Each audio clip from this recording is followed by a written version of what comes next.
Hi, I'm so excited. I have to mute this here.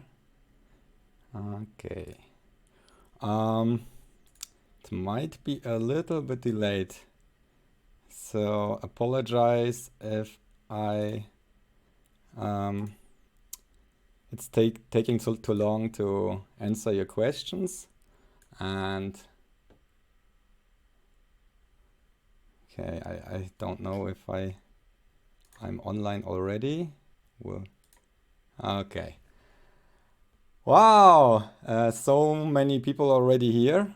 I can't see, do I see a number here? I don't know. Um, so welcome to the live stream.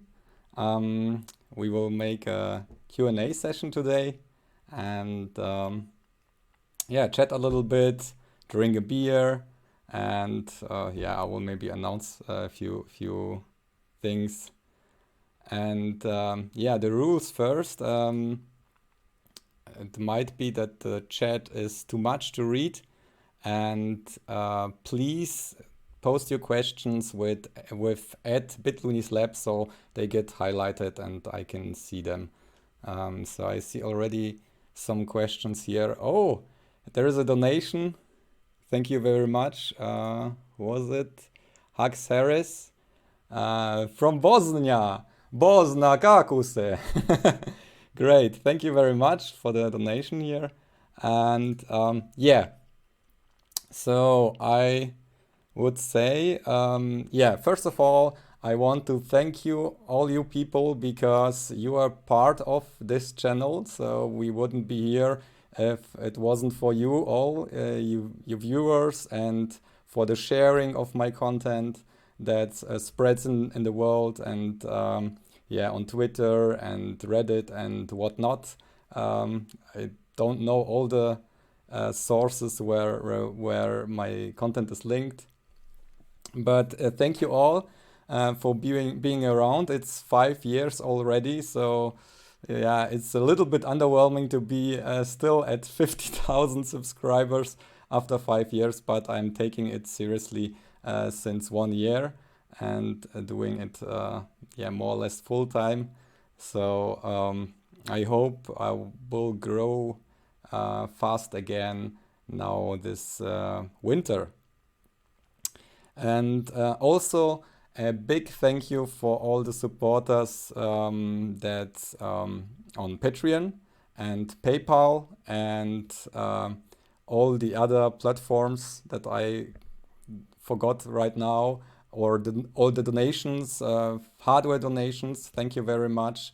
I really appreciate it. I wouldn't be able to do this anymore full time if it wasn't for the Patreons. And yeah, that's contributing to, let's say, my rent and also to all the hardware that I need to do the projects. Okay, the chat. So I will just start with the questions if I can. How do I close this? Oh, sorry. Okay.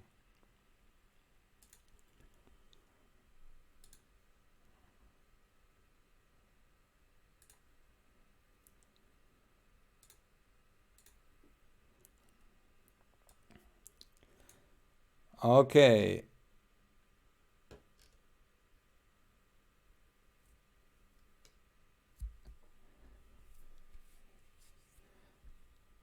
Oh, okay. I have the questions here. The chat, sorry for the delay.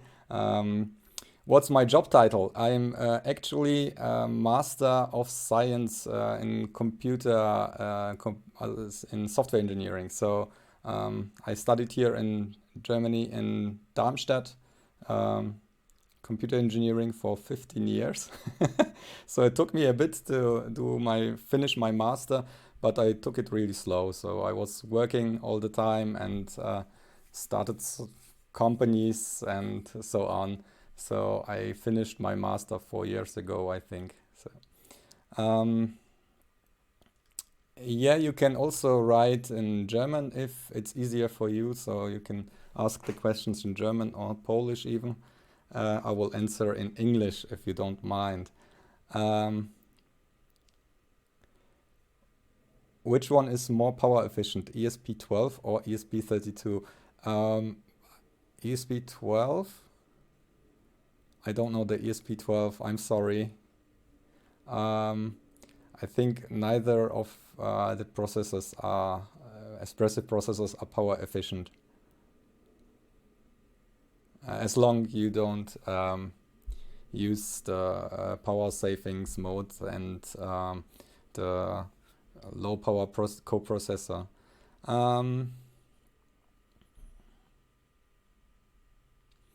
Is it hard to use ESP2 and display through VGA? No, it's not hard. I will do a project about this soon. It will be 16 bits, or yeah, I hope to achieve 16 bits. If I can't, maybe a little bit less, like 14 bits, since I might need to sync bits for the VGA signal. But it's really easy with the I2S interface. Okay. Where do I get my electronic stuff? I buy it on mostly AliExpress, so the electronic components and on eBay. So I really like to go cheap. The instruments like oscilloscopes I got from sponsors. That was that. There was a question before. I made a giveaway of a Sigland scope. I took a random draw, and there was a comment, a post underneath. It's pinned, I think, underneath the video with the winner. So I gave the name and the address to Sigland, and they sent out the scope. Next questions. Any collaboration planned with other YouTubers? Great Scott, Electroboom, Simone, Geertz, Tinkernut. Yeah, I'm probably a too small YouTuber to collaborate with Great Scott or Electroboom. I don't know if they even know that I exist, as well as Simone. They are really busy. I'm busy as well. So I tried to do collaborations. I don't know Tinkernut. You can you can post the link to the channel, so I will subscribe and watch that. I had a similar question from Reddit about collaborations. I will show the window here, I think. Where is it?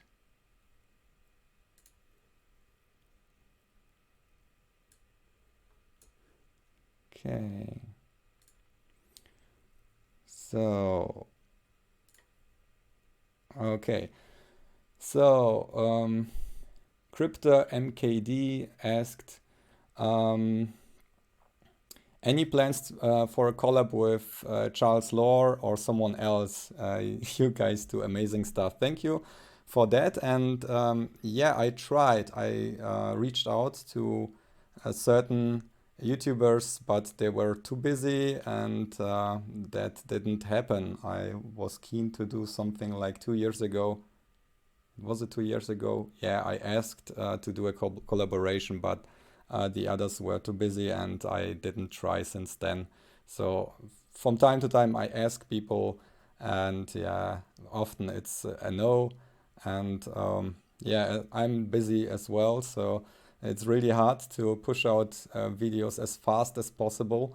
As you seen in my last videos, I do a lot of editing stuff, and I have so many ideas, and I do quite often nitpicking and try to push out the best I can out of a project, and then it delays for weeks, so you don't see videos for weeks. But I'm still working on that during that time, so it seems that yeah, my videos are rare, but they're really complex sometimes, and take a lot of time to produce. Yeah, I did also a few videos that are not that high production quality, Yeah, I have to try to keep a balance between those, so I can keep like one video a week in future. So that would be the optimum.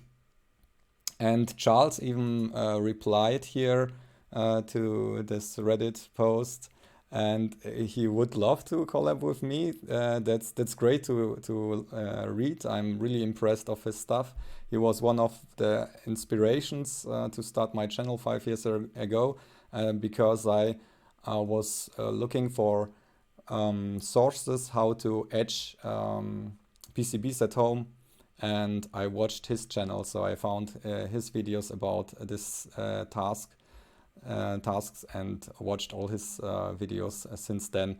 But he seems to also to be busy. You can read this as well here, and he's doing this Vive stuff that's a little bit too sophisticated for me. I think that is really time consuming. So I wouldn't be able to push out as many projects as I am if I would jump into that niche. So as you remember, I did a few videos about video consoles, or doing this analog video, and that took me months to do. So yeah, but when he got some time in future, I would love to do something with him, because he's a very talented guy and a very great coder, and yeah, it's he should be in the demo scene. So as far from this stuff that I see that he's doing. So the questions here. Did I try the native SDK? So Expressive IDF. I wanted to try when I was coding the camera stuff. So I tried back then, and I got errors because it's working on Linux, and I'm a Windows user, and that didn't work back then. But now I switched I want to switch to, how is it called? This IDE, Platform IO. And IDF has a nice plugin into this.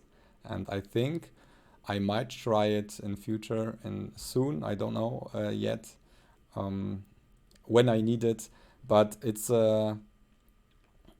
it's probably harder for the people that watch my channel to do the stuff then as well. So I like it to keep it simple, to be reproducible, so the people just if they don't even use Git, they can just download my code from GitHub and use the Arduino IDE to upload the code on the ESP32, and it runs, hopefully.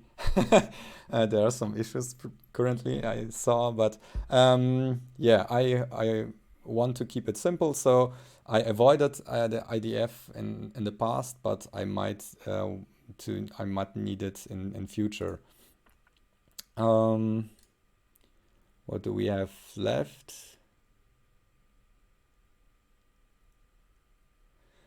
So a step up from ESP32 performance-wise. I ordered this Arduino with the FPGA on it today. I don't know if you saw my tweet on that. Yeah, I will try that. I tried an FPGA in the past, and it was quite complicated. It was the micro semi nano igloo nano that was after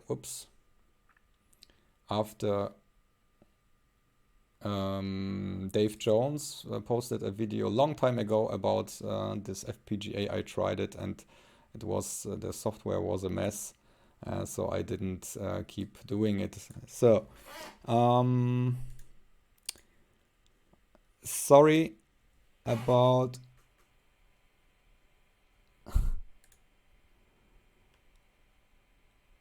not answering your questions. Oh, we have some donations here. 10 euros. Okay. Sky the 83. I'm transferring your washing machine light sensor and motor to the doorbell opener. Unfortunately, I get 70k ohm on the sensor when the bell is blinking. Haven't tested, but do you think it will work?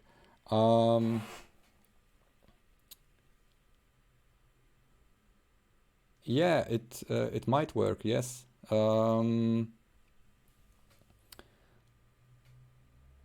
Oh, do I get the schematics? That's so long ago with the washing machine sensors. 70k. Hmm.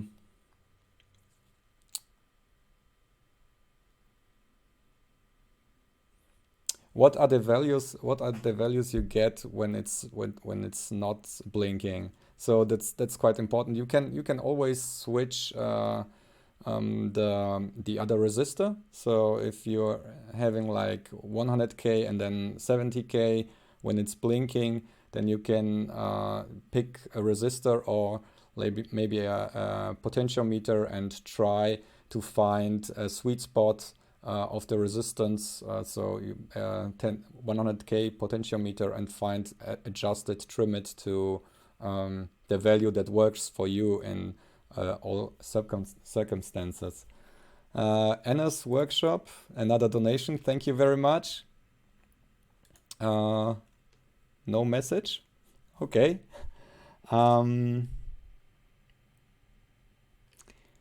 Wow, so many questions. Okay. I will scroll up and see what did I miss here.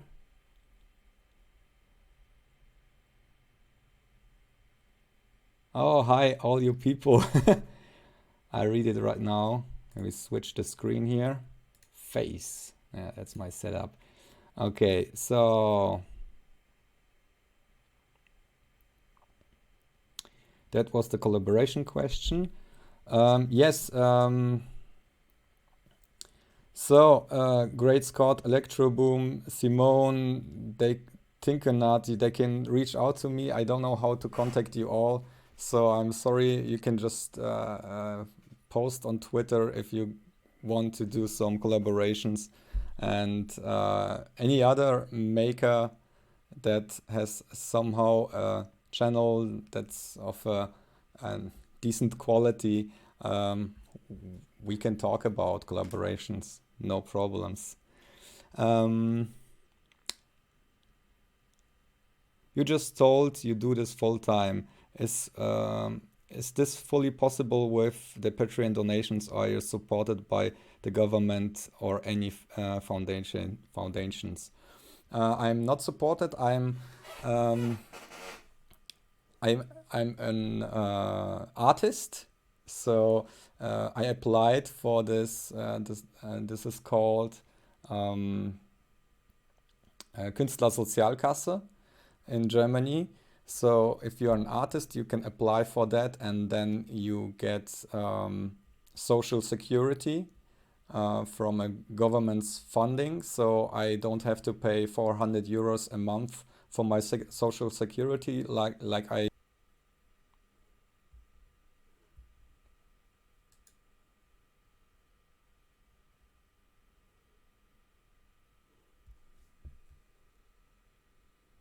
Okay, sorry, there was a disconnection of OBS. I'm sorry about that.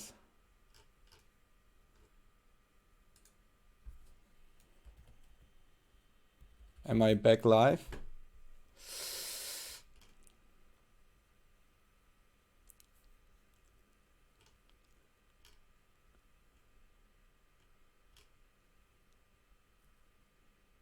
Okay, I hope so.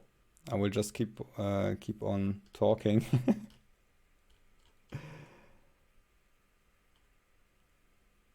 Okay, so I was talking about social security. Yeah, so it's social security is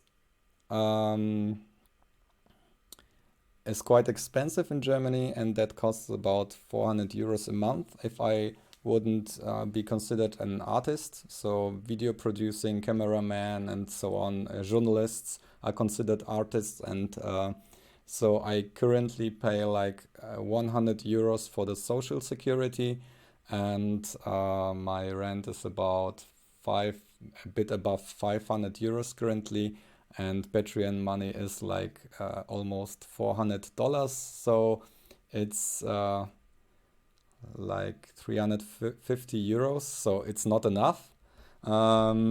Advertisement from YouTube is like $100 a month. It's varying, so I get like 100 to 150 currently. So I barely can pay my rent probably from the revenue that I get from these sources. And what is really helping is if you are using my affiliate links, I get a little bit from AliExpress. So that's no extra cost for you. I just link the stuff that I purchased myself, and just by using my link, I will get a cut on your purchase if you just want to replicate my project and buy the items that I have linked there. So thank you also for using my links. That is also supporting. So that's as you can imagine, that's not much money that I earn for doing like 80 hours work a week. But it's my passion and I want to do it, and I try to keep my channel independent from advertisements. So there are many companies that reached out to me, like JLCPCB and others. I'm considering doing some stuff with them, but I have to have a certain use case, and I want to try it to test them incognito by myself, and do like a promotion if I'm convinced that it's good quality that they are delivering. So that's that. I did Electromaker projects this year, 3 projects if you missed them, because they were posted on the Electromaker channel. They paid me per video, and that was quite a lot of work, and you can imagine I wasn't able to post as much on my channel during that time, but I needed the money to survive. So if you are supporting me with donations and Patreon and so on, and hopefully channel subscriptions in future, that will really help to keep the channel running and independent. Yeah. Okay, I will continue on here with the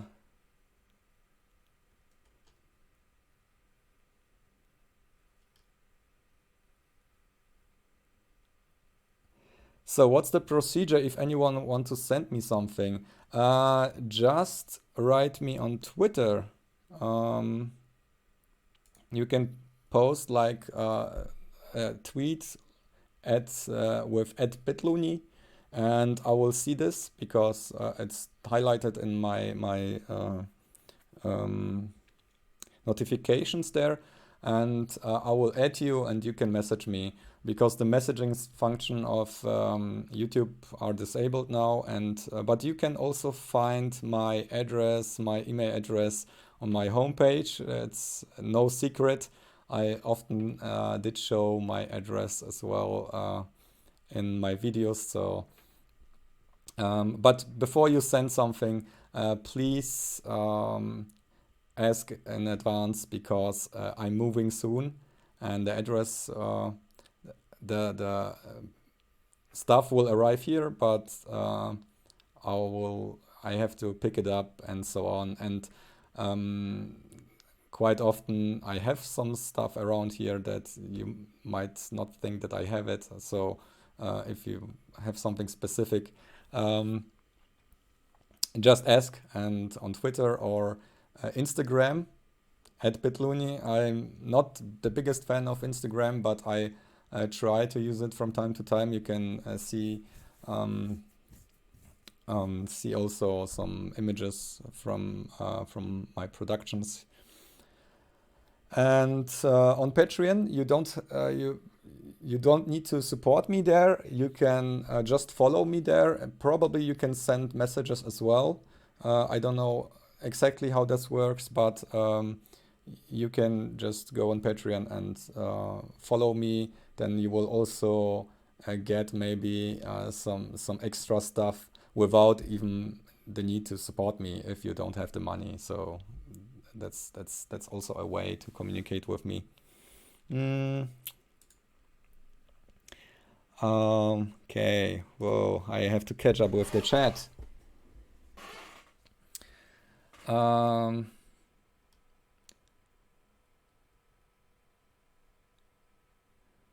What was the hardest thing for me when I was turning into a full-time maker? Oh yeah, the hardest thing. So thanks Maya Makes for that question. The hardest thing is yeah, it's like you have, when you're working and earning money. So I was earning good money and had a quite interesting job for a long time as a developer of medical software, and that is quite secure. You come home, you have enough money to buy anything you want, and you can put a bit aside and maybe plan a future to buy a house and whatnot, and to give up this idea that you have a secure income is, I think, the hardest part. To become a maker, to keep being a maker, it's a really hard job. If you don't want to work 16 hours a day, then it's nothing for you to be a YouTuber. I don't know, maybe you can be a vlogger or a let's player, or that might be a little bit more simple to play games and do it live, because you have no extra time that you need to develop stuff, order stuff, spend more money on hardware and researching and building it, soldering, and maybe start all over again if it doesn't work, and then editing all the videos and so on.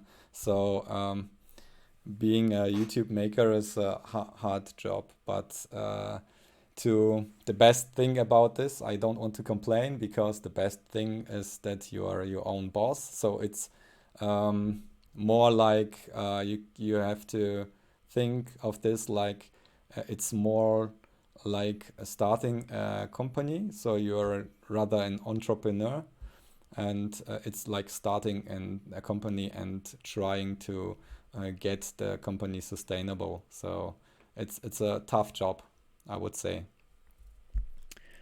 So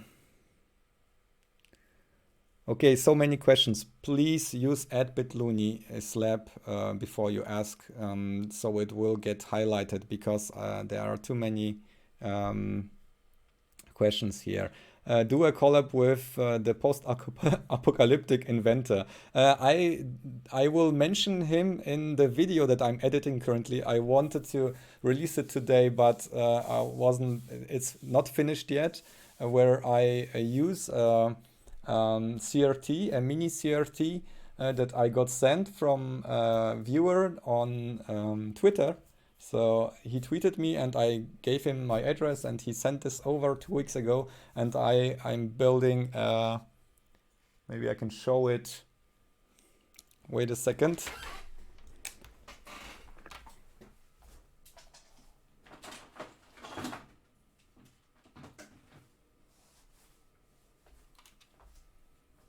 Yeah. So this year is the CRT Boy. So it's a handheld console. So this is temporary, this controller, but this will be a Game Boy-like console based on the ESP32 with a CRT display. It's probably too bright to see anything, but I can connect the battery. So I hope this doesn't explode here or release the smoke. I finished the recordings today, and at least for this stage, oh, the controller is disconnected. Yeah, that's temporary.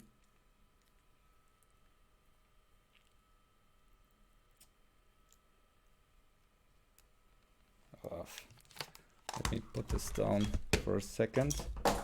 Ugh.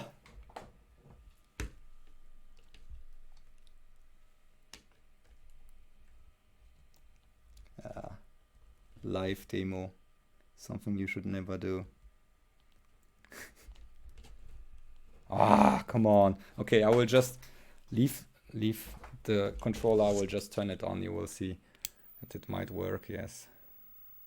Yeah. So I hope you see it. It's a Tetris, my Tetris clone. So this is the CRT boy. Whoa.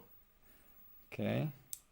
With sound, and the controller will be integrated in the case, and the part 1 will be soon online. So this is this stuff. Yeah, I got inspired by 8-bit guy and post-apocalyptic inventor, and I would love to meet him maybe somewhere. He wasn't on any Maker Faire, at least I don't know of this in the past years.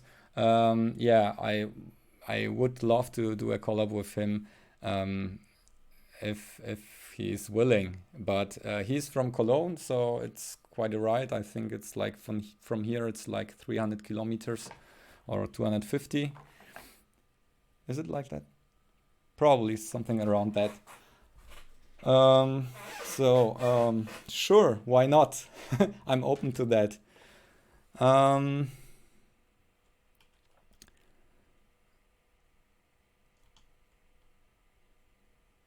How do I get the ideas for my projects? How do I get the ideas? I watch YouTube, and I get inspired online. Probably I try stuff. I read documentation of the microcontroller, and when I see like ESP32, if I see the features, I think of what can you do, what is the best you can do with the features of the microcontroller, and I try to make it, and quite often that's the result. Or yeah, I don't know, how do you get an idea? It's yeah, probably inspiration. It's highly inspirational. What payment method do I use on AliExpress? Most sellers don't accept PayPal, so it costs 70-cent extra fee. I have used my credit card. So for the past, I don't know, 5 years that I'm ordering on AliExpress, I'm using my credit card, and I just entered my PayPal credentials recently. Yeah, not sure why. I wanted to try it to use also PayPal. Yes, the reason is because I get my Patreon money from my supporters. I get this in dollar, and I don't know, there are not many payment options on Patreon, and I get it on PayPal, and I pay, like, for the payout I pay like 1%, and then the conversion, if I like to pay out from PayPal, it's free, but the conversion rate from dollar to euros is like another 5%, so this is ridiculous. So I try to order stuff that I buy and pay in dollars from PayPal, so I can avoid this extra 5% from PayPal. What is my favorite programming language? Frank Müller. I love C#. C# is nice. I like it really well because it's something between C++ and Java. Was working and programming in C#, the last job that I did for 2 years, and it's quite nice. You can create very clean code, probably not that clean like Java, but also quite clean. So that's very nice to work in teams. So that's a huge benefit. My favorite language is JavaScript. You won't believe it. Yeah, but that's my absolute that's my absolute favorite language. The reason is because you just need a browser. You don't need, so on any platform, when you have a browser, you have JavaScript, and you can all the HTML5 features are included in all the browsers. So you can start just with few lines of code, with text editor like Edit. You can just write few lines of code and open it as a HTML file with JavaScript, and it will be executed. And Chrome has even debug features, and you can do graphics instantly and 3D and everything. So JavaScript is very capable if you like to do fast prototyping and stuff. So I did in my projects, I did many converters, like just dragging and dropping a sound file, no matter what format it is. You can get, with few lines of code, you can get the binary wave data and export it as the format you like, and so on. So the same with images and so on. So that's my first favorite language. For serious work, my favorite language is C++, because you can choose what level of detail you want to code. So you can choose to program very high level, object oriented with all the stuff, even with self dereferencing stuff and so on. But you can go down to assembler level in C++. So you can include like portions of assembler. So when I was coding demo scene intros, I was in the beginning, we did it on with assembler, and after a while the compressors were so great that we could switch to C++, and it was way more comfortable to work with C++ there. So C++ is my favorite language when it's getting serious, and for professional programming, I would say Java and C#. So you can work in teams very well with these languages. Then what I hate is Python. You will all hate me for saying this, but I somehow can stand this. I did my master's thesis completely in Python in Blender as a Blender plugin, and this was, I don't know, it's horrible. I don't know. It's probably a good language, but I'm old school guy. I'm almost 40 years old, so I will probably never be liking Python. Okay, I'm talking too much. Oh, one break. I hope you have all your beer. I have mine here. So, cheers to the next 50,000. Hopefully not 5 years from now, but like 1 year. Okay, so grab your beer and cheers. Oh,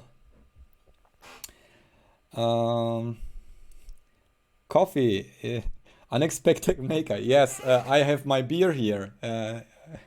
So I hope, yeah, it's for an unexpected maker is in Australia, so it's early in the morning. He probably won't drink a beer with me today. So cheers with your coffee.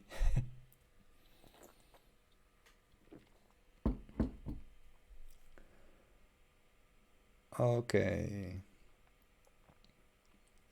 Oh, so many nice words here. Thank you uh, for all your nice words here in the chat.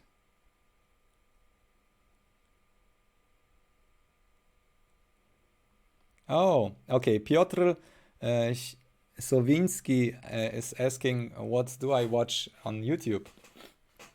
I watch other makers, like my favorite one is this old Tony currently. Thought Emporium, but yeah, he's getting too sophisticated with the biology stuff. I liked his videos on this satellites, so probably you all also saw his video how he was reading images from satellites. That was nice. Of course, applied science, electro boom, EV blog, of course, one of my inspirations. I also guilty pleasures. I watch Criparian. So a Hearthstone player. I am also playing Hearthstone, so that's the only game that I can play because you can just play a game of 10 minutes and be finished. But I watch from time to time his videos on YouTube. But I also watch like a couple with my girlfriend. I watch the couple Pure Living for Life. They are building a house by themselves. That's quite nice to watch. And they are doing it together. And I'm watching this since 1 year. Then Acorn to Arabella, boat builders. Brewpack, building Brewpack, Australian boat builders, they are doing a metal boat. Then I have so many channels. I watch too much YouTube, so I when I'm in bed and trying to sleep, I watch all the subscriptions, and in the mornings as well. Many channels. Of course, Unexpected Maker. I watch his live streams and his videos as well, and all the other guys. Oh, okay. Uh, I could read my list of subscriptions, but it's so too long. Yeah, Marco Reeves, also my one of my favorite channels. His sense of humor is quite nice. That's one of the persons I asked for collaboration in his beginnings. So when before his channel took off, I asked him, but he was really busy then and doing his projects. That's okay with me, because I know how it is. If you have many ideas that you want to push out, and you have a limited time to do it, so he did his projects, and he passed me within a few months. So a really cool guy. Um,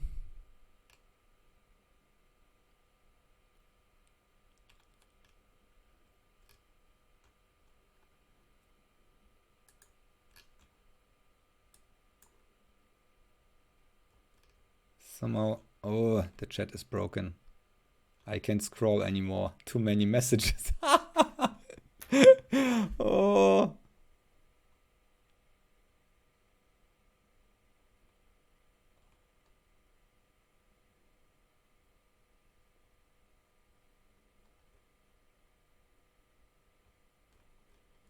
Oh God. Okay.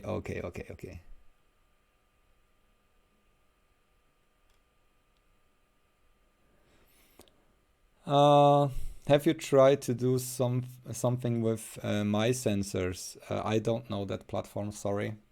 Like to build battery powered sensors.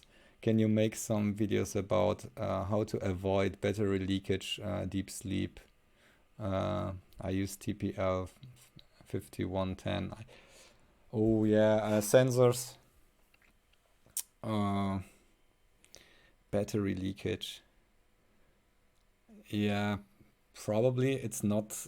I didn't plan to do this in the next few months, so I rather like to do something inside of the house and avoid the lab for the moment because it's quite cold. It's my garage, so there will be rather will be doing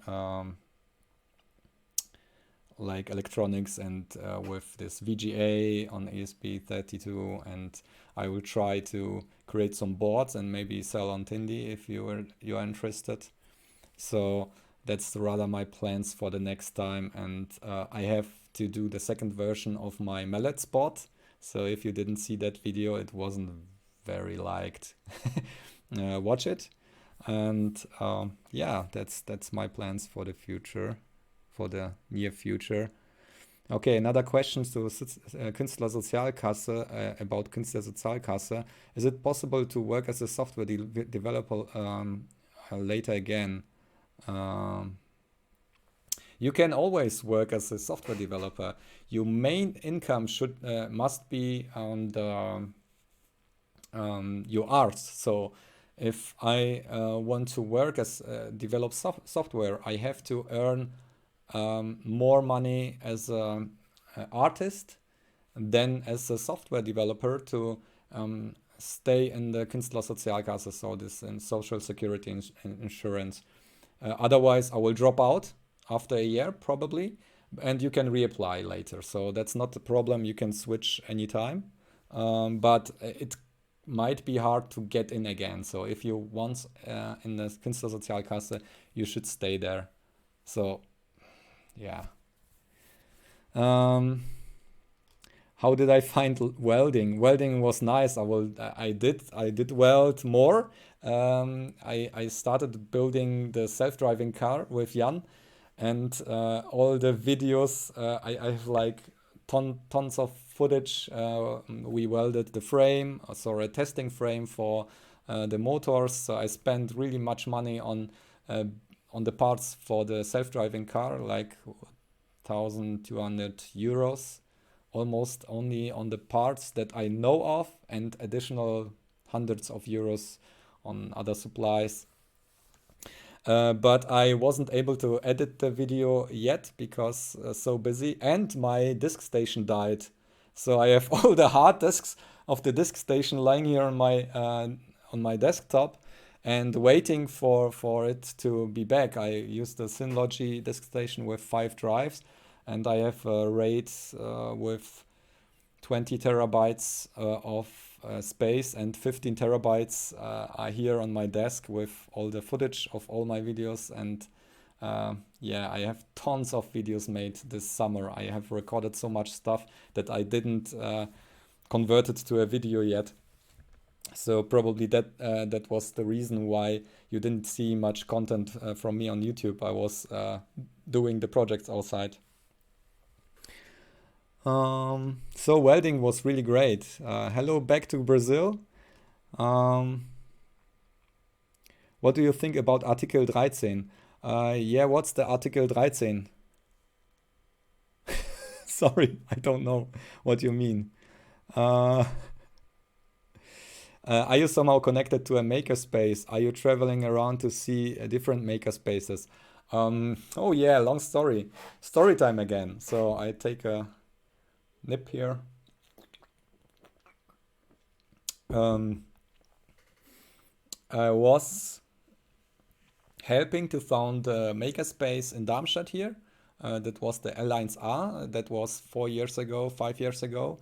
And I did a workshop. I even poured concrete in the basement to and build up a woodworking work area and so on.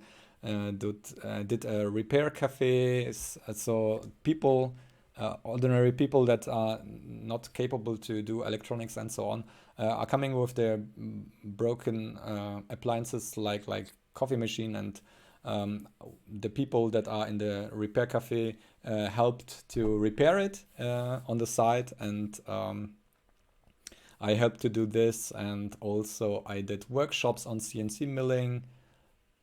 I think it was CNC milling, yeah, not 3D printing.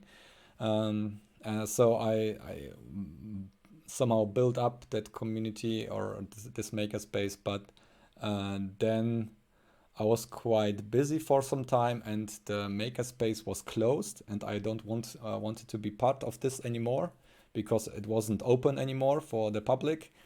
And during that time, another makerspace was founded in Darmstadt that I'm member of, but I'm not often there because my lab, I'm so busy doing the projects and the videos that yeah, I have not much time to go there. And yeah, I have all the stuff here, so I don't have a CNC mill yet, but yeah, I'm a part of this makerspace, and I wanted to visit some Frankfurt makerspaces. So how is it called? I forgot it. Sorry about that. Tatkraft. Yeah, Tatkraft. I wanted to visit this because it's a great hackerspace in Frankfurt. And I also visited one in Wiesbaden that's closed already. So yeah, I was active in makerspaces.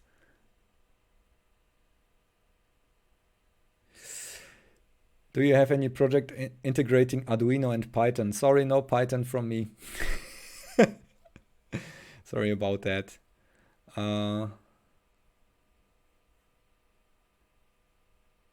So what is the project or video you are most satisfied with? I'm currently biased towards the last part of my electro scooter project because it had so many gags. That was really great. It was really fun to see the end result. It was quite a lot of editing, but I always enjoy the projects where the outcome, either the outcome is nice or the video itself is nice, because I took some time to yeah to make it better and to integrate some effects or some gags. So that was nice. The most satisfying project was unfortunately not on my channel. It was on Electromaker's channel, the Persistence of Vision lightsaber, because yeah, that and the scooter, that are my favorite projects. And third favorite is probably the mallet spot, because it's something that I can pull out and put on the desk and it's working, as well as the lightsaber. I can always take it outside and show off. So quite often people ask me to do it, and I show the lightsaber. So that's one of my favorite projects.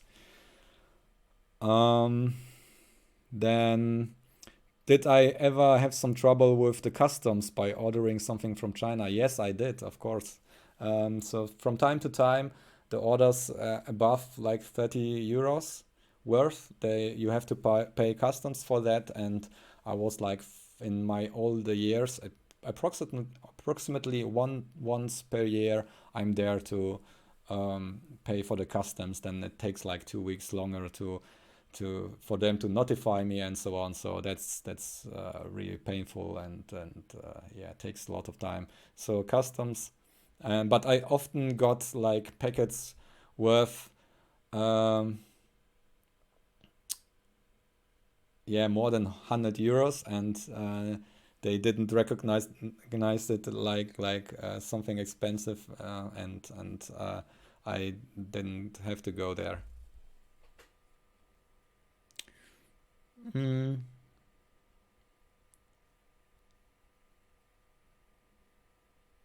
Okay, did I manage to set up step debugging with breakpoints on ESP32? How you debug it? Divide and conquer. So I'm a software engineer, and that's the rule. So I just code, and it works right away because I'm the best. No, just kidding. Quite often, if it doesn't work, I comment out half of the code and try, or I do debug outputs on the serial. So when I'm coding, I'm reading the debug outs, or just putting a serial print line 1, serial print line 2, and so on. So I know where it's stopped or reset and whatever. So that's the way of debugging for me on the ESP32. So I'm really quite experienced coder. It's probably yeah, not the way to go for everyone. Yeah, another way is just to divide the whole code, uh, like the half, take it out and see if it's still working. If yes, then the next half, and so on. So you split the code in parts and comment out some parts that can be excluded, and see where the problems are. Will you visit the Berlin Maker Fair 2019? Probably. I just say probably because I don't know yet. That's quite spontaneous for me. I don't know the date right now. I think I will go to Hanover and probably Berlin. Yes, yeah. Yeah, I know like Dave Darko there, and it was quite a lot of fun to be there the last time, and I enjoyed it. I enjoyed it. Weather was nice, and so I think I might even go only to Berlin, not to Hanover, because this time I even think that Berlin was bigger than Hanover, even though Hanover was the main maker fair.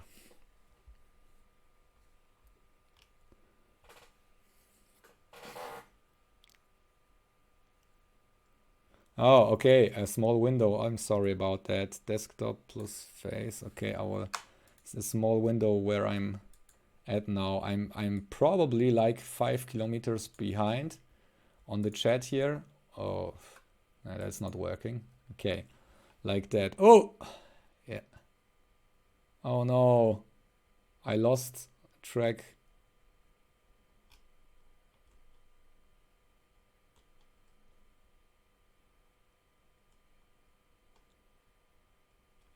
Uh, okay, here. I was here. I'm sorry. I try to catch up. I hurry up. Mm.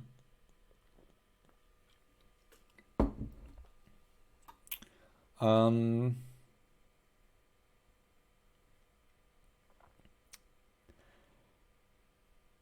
okay.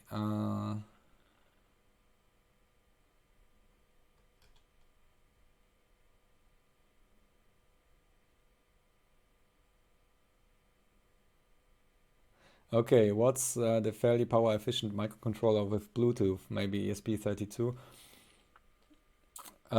Yeah, sure, but my first videos on Bluetooth, so I didn't do anything on Bluetooth with the ESP32 yet.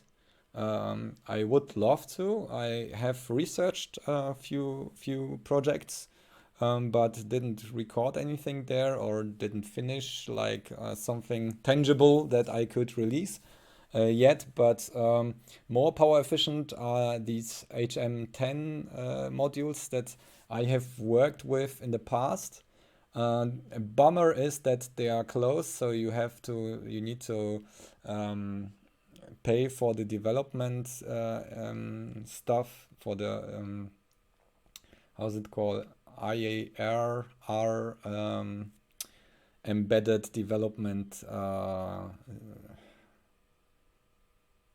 So it's quite hard to start to develop actual firmware for these HM10 modules. I wanted to do this, but that was impossible to replicate for my viewers, so I didn't bother continuing doing that. But those are quite efficient, and probably all the other system on chips with the integrated Bluetooth are more efficient than ESP32. Okay, somebody's drinking Sprite, not alcohol. Okay. Yeah, cheers. No, I don't mind. You can cheer also with Sprite with me. Okay. What kind of project have you done in your master thesis? Python plugin. That's something I wanted to do a video about probably, because it was a hot topic a few years ago. It was about 3D. The final topic was 3D printed touch sensing, and I implemented, a part of this was to implement, or I wanted to implement and did this, plugins, so you could automatically, if you have like a shape, a surface, or a mesh, you could automatically place touch sensors all over the surface, so just beneath the surface, and do auto routing in 3 dimensions through the body, through the closed body, to an interface where you could attach an Arduino and just touch, like if you have like a figure like the Stanford Bunny or whatever, maybe for some architectural stuff and so on, you could touch it on the surface, and the Arduino could map where did you touch the surface of the object that was printed, and it created the meshes for dual printing with so this it's not conductive filament. Back then it was like 10k ohms per centimeter if you printed something with this filament, so it was like this horrible ABS stuff with carbon, and it was hard to print. That was horrible, but I was quite proud of it, that I got it that far, that I could print object and place touch sensors automatically on the beneath the surface and print this with dual extrusion. And I even built a dual extruder printer myself back then, because you couldn't buy a consumer level printer back then that could do 2 materials at once. So I built a printer, the plugins, and do research on the touch sensing.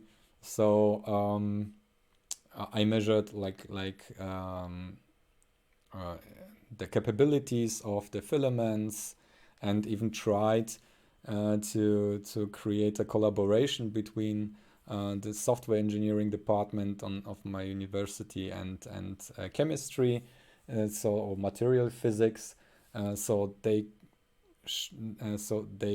make a better printable material back then, but that never happened. So I don't know what was the reason, but I didn't succeed. So this collaboration between the departments there of the university. That was my master thesis.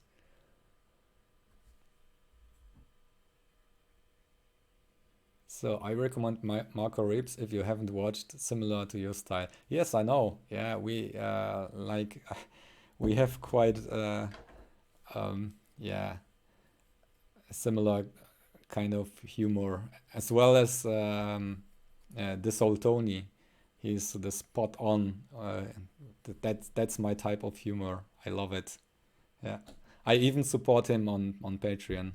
That's the only bigger maker than me that I support on Patreon, because it wouldn't make sense that you give me, you support me with a few dollars, and I give it to a bigger maker. That doesn't make sense. So I support a few smaller makers than me, like Unexpected Maker and so on, to give them give them a kickstart, because I know how hard it is to start a YouTube channel or be a maker.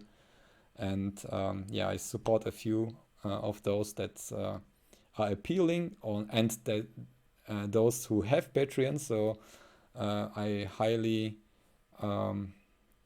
recommend to create a Patreon account if you're a small maker. So I can, if I see it and if I like your content, I would join the support as well. Do you watch FriendLab? I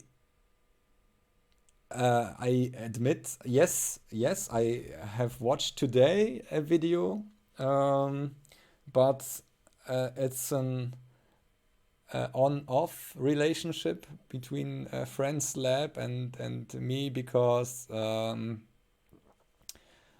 I like more content than spot on, less talky stuff, and she's doing a lot of talking in the last videos, or I don't know. Yeah, she's in a bad situation. She has to move out, and that's all. It's horrible.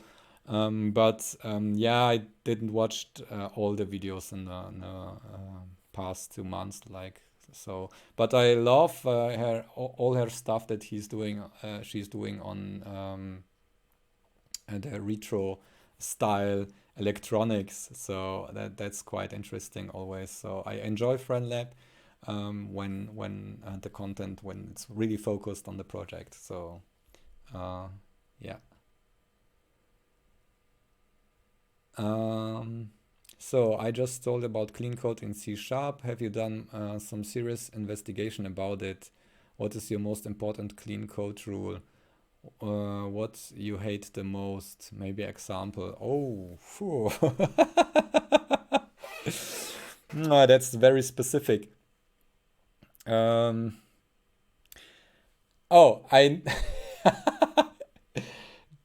that's something that I will earn some dislikes, and maybe you will unsubscribe if I tell you this. I hate spaces for indentation. That's so horrible. That's not working. If you copy some code from somewhere else and they have used spaces, it's all over the place. The code is never formatted correctly. I hate misformatted code when regarding in the indentation. So that's really horrible. I hate spaces there. And Arduino IDE forces you to use spaces. That's so bad. This development environment is so bad. Yeah, but I stick with it since it's simple and anyone can use it without paying or whatever.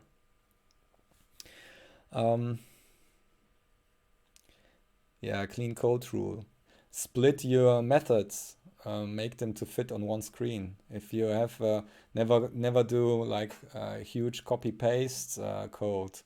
If you have like something for X, Y, Z, then you have to abstract your code that way that it works for any axis and put it in one separate method. So that's my rule, and I love object-oriented programming. Okay, don't be too detailed with that, but yeah, that's really helping. Object-oriented programming is helping. For at least if the code grows for a certain amount, then it makes sense to do it object-oriented. You can just exchange some parts, and I love object-oriented, and don't make like huge code, even though some of my code is really bad and uncommented, because yeah, I don't have the time. Sorry about that. Okay. Oh, so many questions. Can I use an old PC power supply to power an ESP 8266 and WS LD Strip found one which says, yeah, sure, do it. That's the best, that's the cheapest and the best power supply is the old ATX power supply. That's quite easy. You have, I think, to jump the pink wire. I don't know which one, green wire to start it. Why I don't use these kinds of power supply are because they have this active fan. So the fan is always running, and if I want to be silent there, so I don't use this. So, but you can use also passive computer power supplies that don't have like 25 amps, but in the most cases like 10, 16 amps are enough.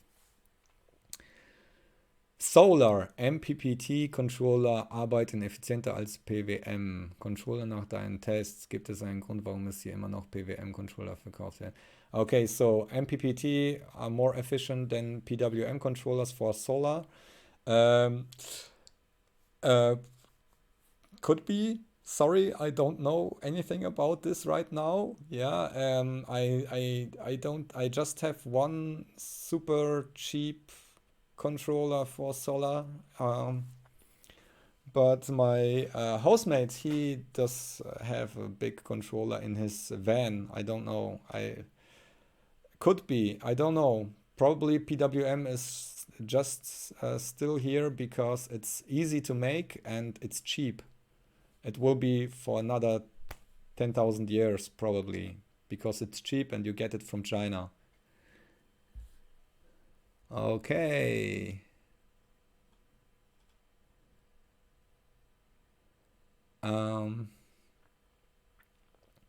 Have you ever had serious problems with Chinese electronics, especially power supplies? Can you make a video for noobs how to test power supply to get sure nothing starts a fire?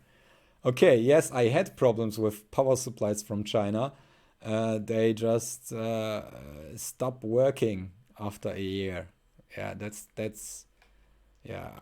So I had like you know this studio light that I built that was 1 year ago. The power supply broke.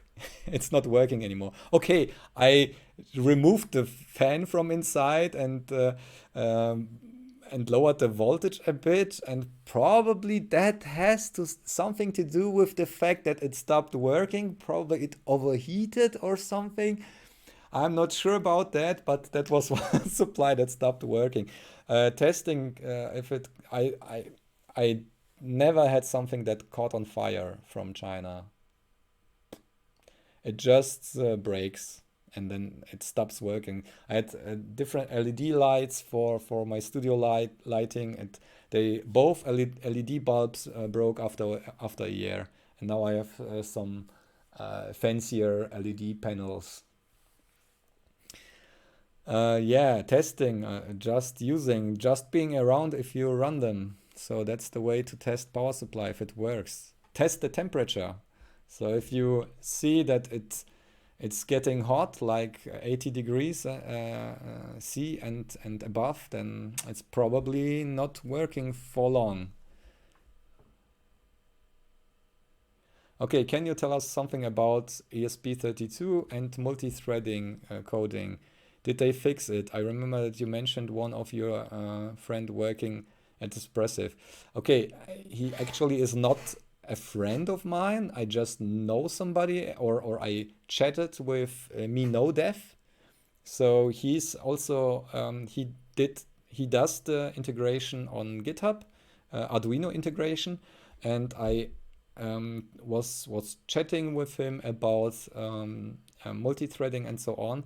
And actually, they will not be able to fix that issue because that's a silicon issue with the ESP32. I think there are caching problems between the two cores, and they fixed it with let's say they made a workaround with the real-time operating system, so you can't do like real-time tasks on a single core and pin it to the core to work properly.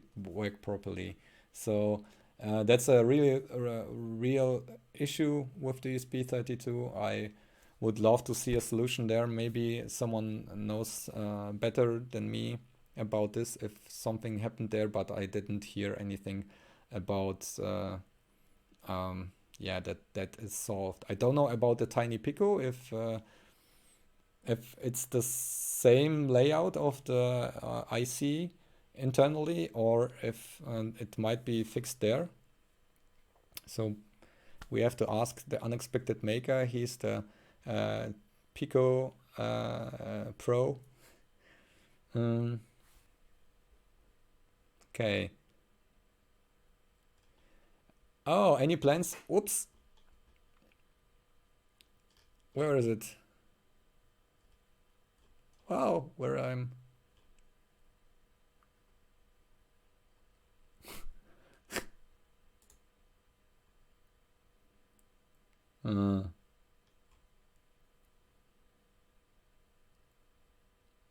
Okay. Any plans for part 5 of your Arduino MIDI synth? ESP DAC perhaps?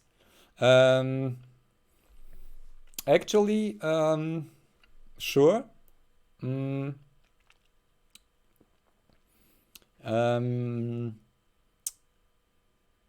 The lightsaber, the composite, the audio, video, analog audio, video, and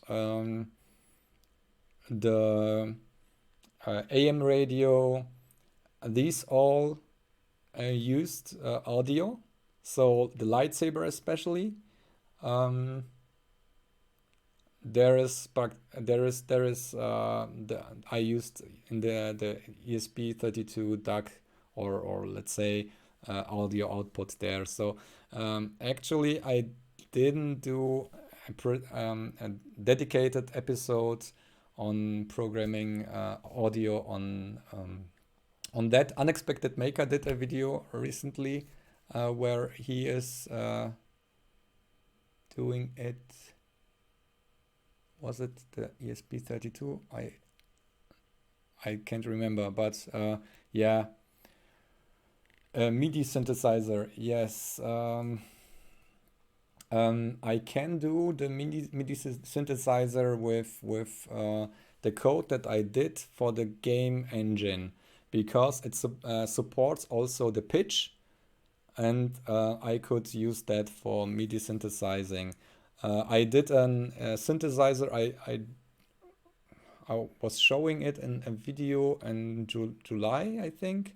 A synthesizer with the ESP8266 with an external DAC, and that was working okay with even reverb and so on. So that was quite sophisticated, and I will do another synthesizer video, that's for sure.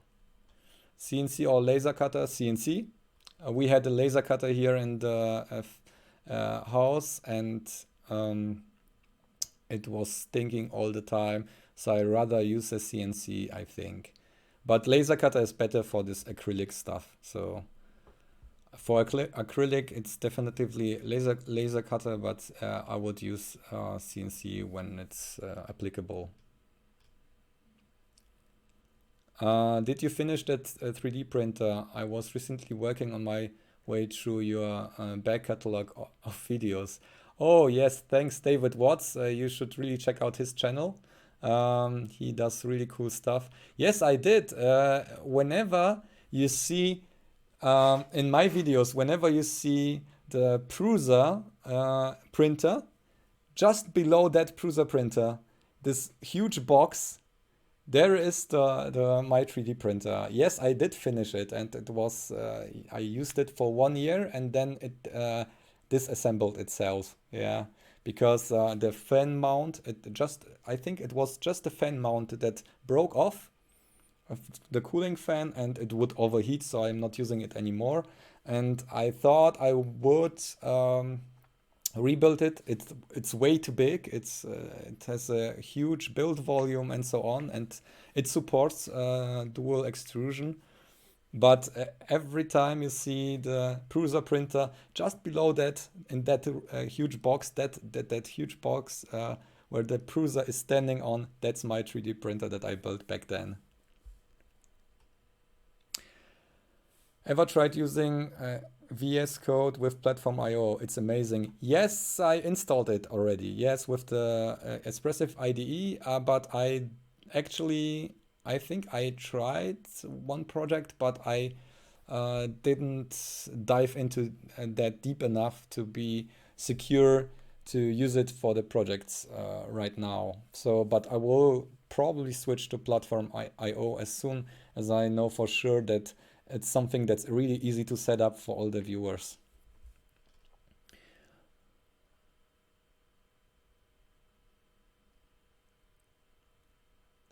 Okay, David. Lol, exactly on spaces. Unfortunately, the world seems to like them with the things like Python and YAML. Yes, yeah, that's horrible. Yeah, I don't want to live on this planet anymore. So if Elon Musk would say spaces are forbidden on Mars, I would apply instantly for Mars.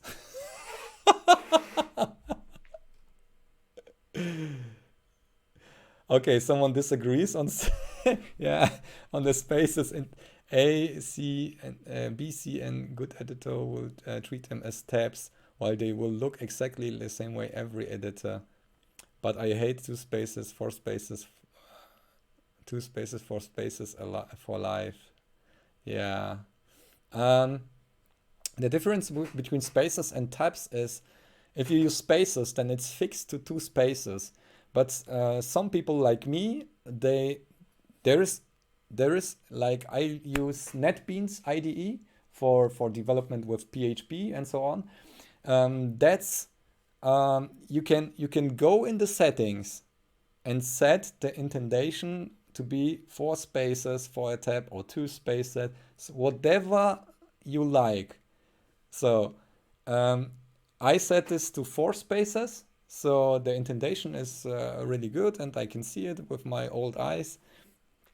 But if you're working on a team and you force the code to be 4 spaces, not tabs, not a tab that you can display as 4 spaces, then every other team member is forced to use also 4 spaces, even though they like to display the tab like 3 spaces or 2 spaces or whatever. So that's something this setting, if you're using tabs, you can use the setting in your IDE, your personal preferences for that.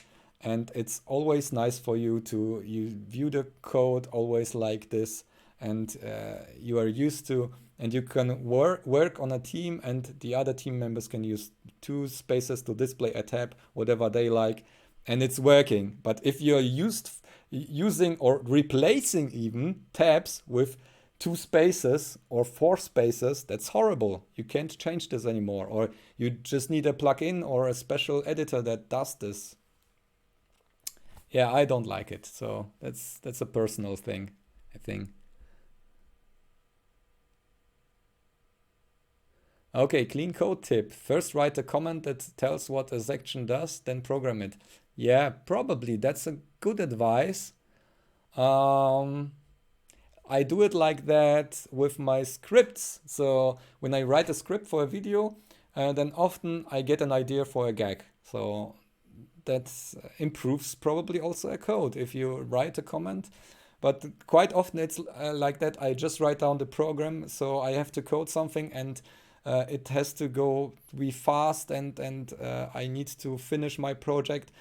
I just write it down, and if it works, I just leave it like that, and then go editing, filming, and whatever. And when I'm finished that and uploading in the last hour before the video is released, I comment the code, or try at least. So much of my comments, my code is not commented. I try to do it at least for the past projects, to add some comments, and then upload it to GitHub. Yeah, I'm not perfect, sorry. Okay. Oh, so I'm talking too much. Okay.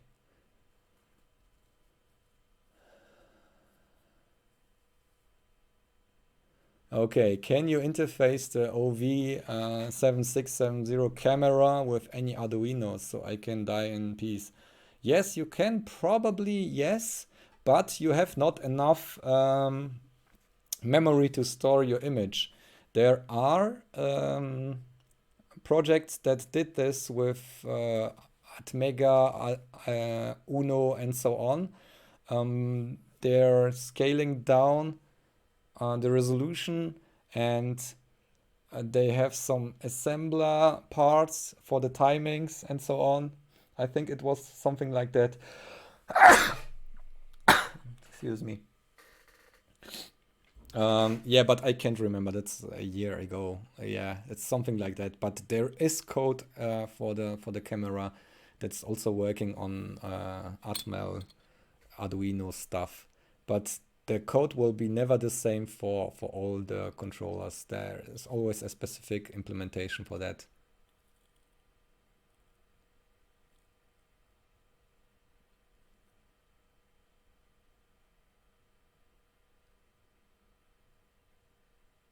Do you know my friend? His name is Mike Hunt. He's a celebrity. Sorry, Mike Hunt. I don't know Mike Hunt. Do you mean Mike's electronic stuff, or I don't know? What do you mean? Um, Clean code rules. Oh, I'm so far behind. Okay, a function has exactly one task. So you can choose a really good method name, and even testing understanding the code is easy. Yeah, that's true. Yeah. So, okay, how important is the name for a YouTube channel, and how long did you think about your channel name? Yeah, oh yeah, that was a hard decision. Um, YouTube will not allow you to pick a short name. I tried bitluni, I tried loony, I think, lunatic, whatever, and I had to take bitluni's lab back then because bitluni wasn't allowed. It was too short. I don't know if I could change it right now, if I would like to change it, if the old URLs stay the same or still working. Yeah, it's a tough choice. Yeah, I think Unexpected Maker has a nice name. Yeah, he picked wisely, and yeah, mine is not so great, I think. Yeah. But many people changed their channel names, added the lab to the end. So Cody changed his name. It was Cody. How was it? His last name I don't remember, and he changed it to Cody's Lab. So after I had my channel already, so it's probably a good thing to have bitluni's Lab, but it's not, yeah, the best choice. Okay, for your information, my sensors is a software network which enables you to make a nice little battery powered sensor actors. Yes, sure, yeah. There are many frameworks and um, sensor thingies around. Yeah, I'm always bootstrapping, just buying the cheapest sensors from AliExpress and using like an Arduino library to interface them, or use Mongoose OS. They have many integrations for basic sensors. Not sure. Okay. Wow, so many questions. I'm so behind. No.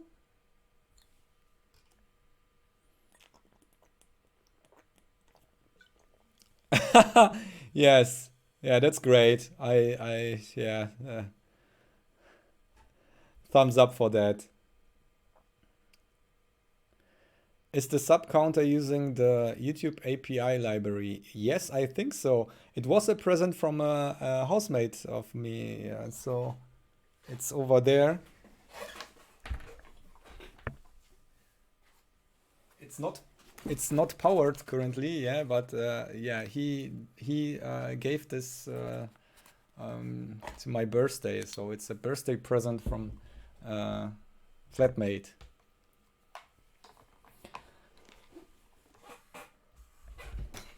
Okay, so the FIFO camera, not the non-FIFO. Oh, yes, you could probably. It's probably easier to use the FIFO camera with other Arduino stuff. I think it was related to that topic. Yes. When you will you be revisiting the ESP32 game console? Is that planned for Xmas or early next year? Yes, it is. I did show the handheld console already. I will show it again if you missed that.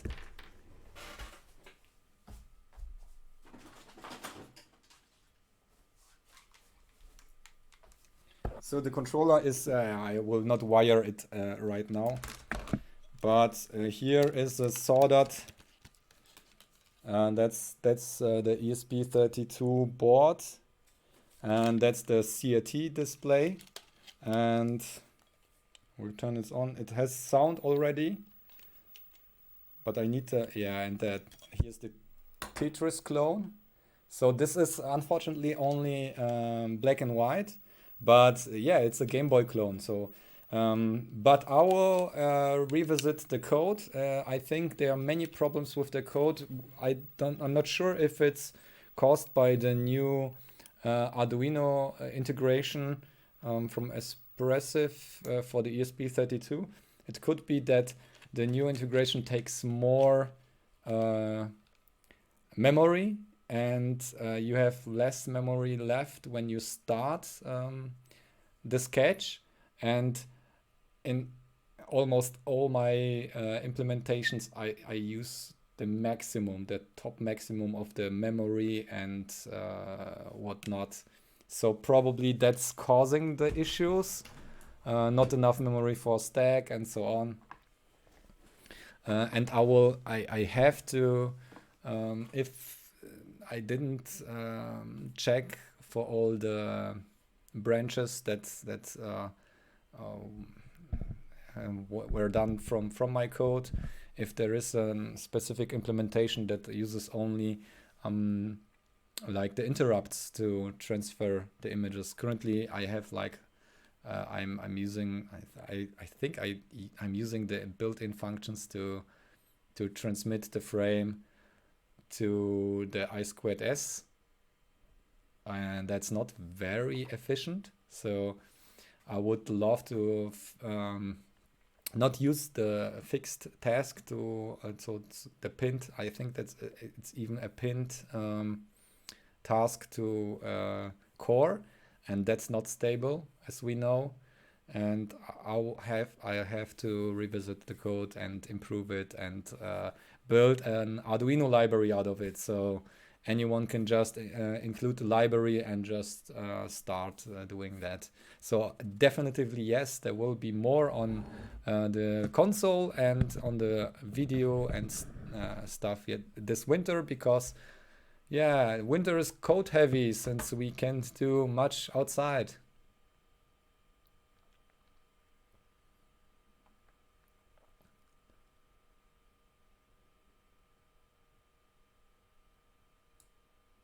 Okay, great.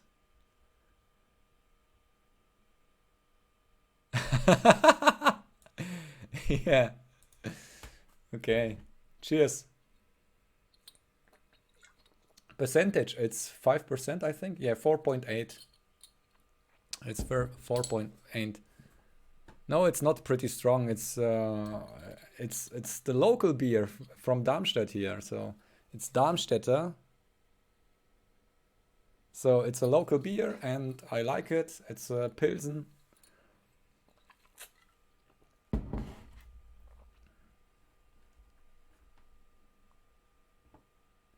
I was actually built a camera with a non-FIFO, but it's way too slow, something like 0.1 FPS. Oh, yeah, okay. Kommst du aus Deutschland? Ja, ich komme aus Deutschland. Yes, I'm from Germany.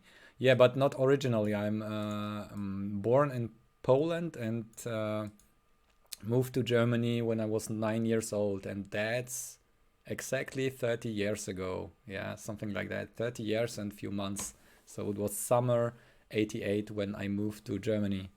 So I also speak fluently Polish and yeah, German.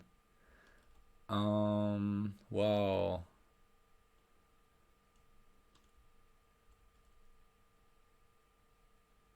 Have you tried use the Pixie 2 cam? It's an object recognizing cam that works with Arduino Raspberry.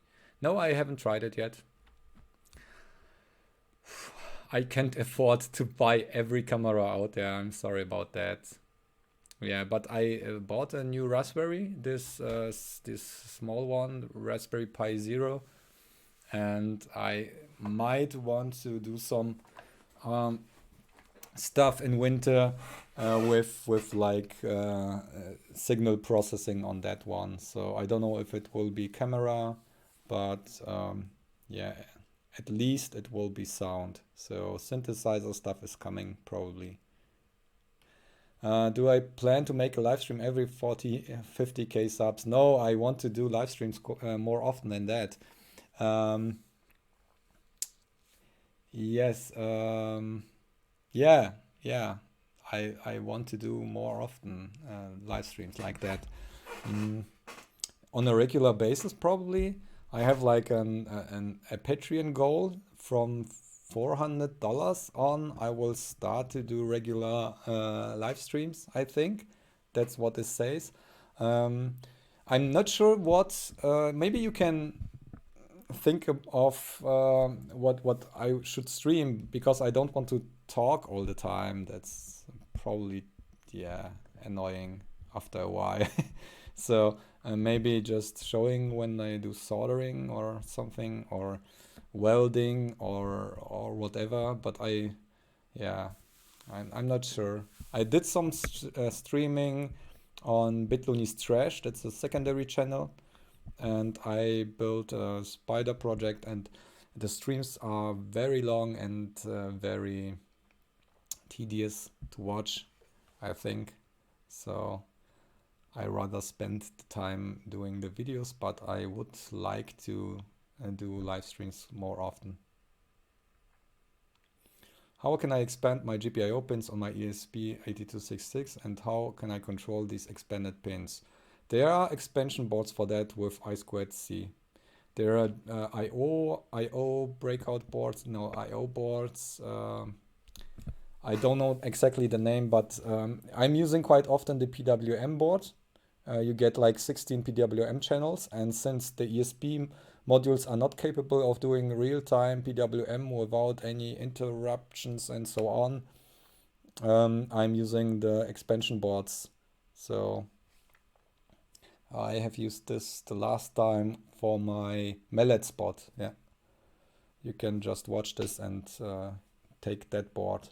You can even, yeah, but that's only output. But there are also, there is an expansion board that with I2C that you can use for input and output, I know of. And yeah, it's not the most efficient way, but yeah, that's something you can use for whatever tasks you need there, for many buttons or so.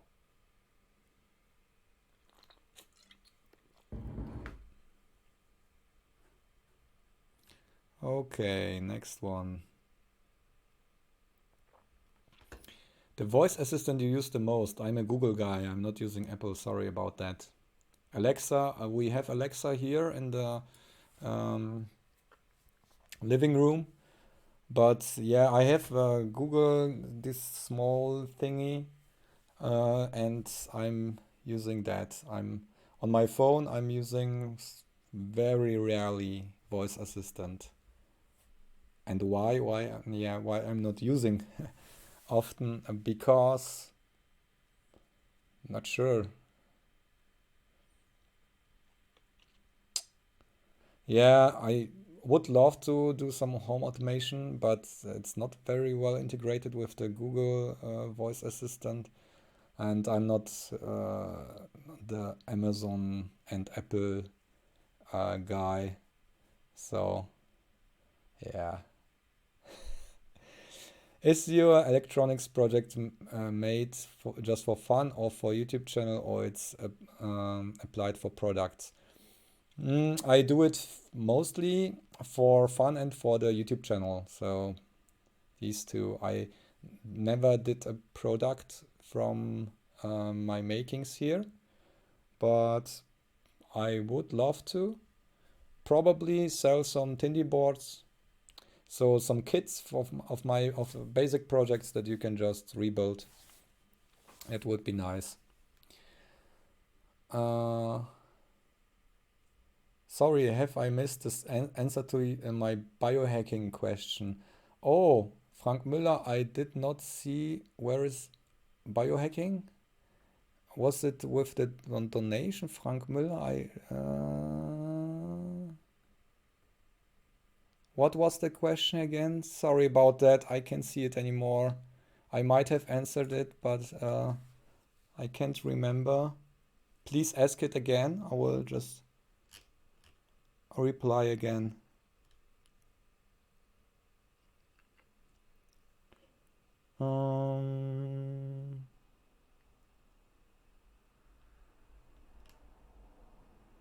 But I can tell you, I did nothing about biohacking. I planted some tomatoes. Say something in Polish. No, ja bardzo dobro po polsku umiem. No. Dzień dobry.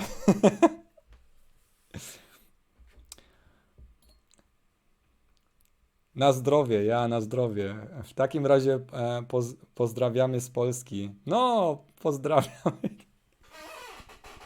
Oh, that's hard. I'm not often speaking Polish.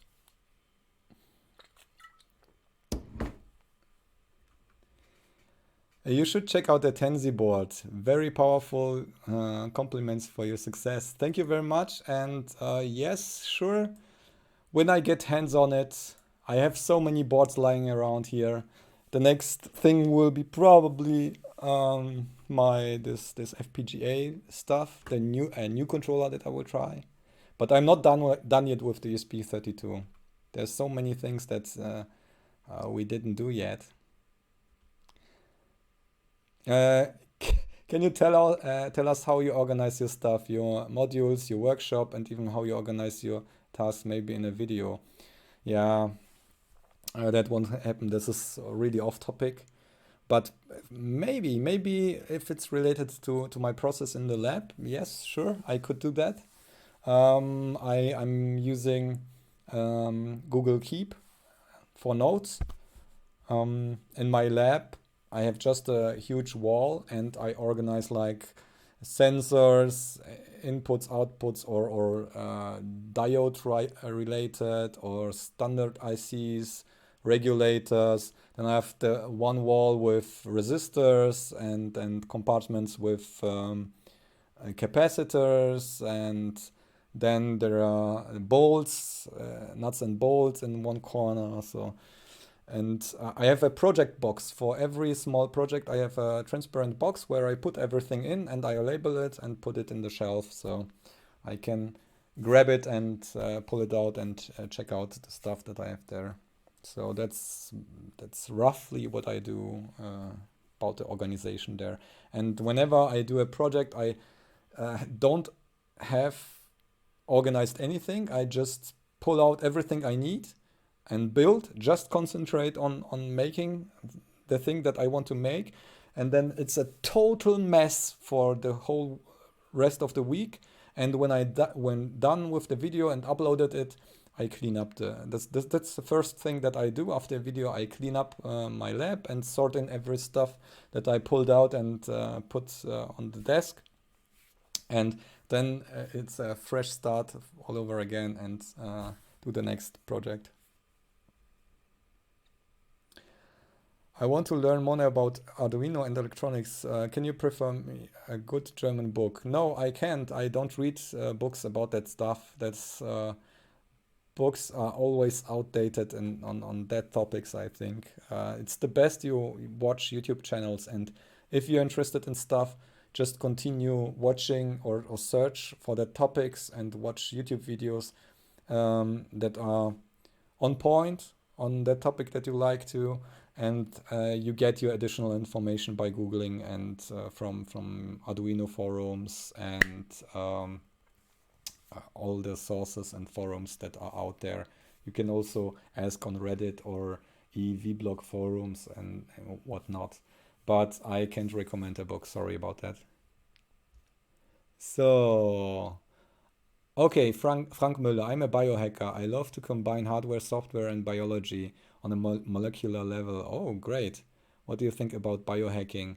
Yeah, I didn't do anything about biohacking yet. Yeah, I find I saw this on Vsauce thingies, Minefield, or what was it? Interesting. The cockroach, that remote controlled cockroach with the wires in the head and so on. That was quite interesting. That could be replicable, but yeah, that I think it's controversy to do stuff on animals. But yeah, biohacking, I can really recommend the Thought Emporium for that. That's the channel you have to watch if you don't know it yet. I'm rather a guy that would implement like an AI and build a small robot and put the AI on the robot and let it go and test and live and do stuff. That's something that I would rather do than trying to cultivate a yeast and build up a biohacking lab. I have too many things in my lab already. Okay.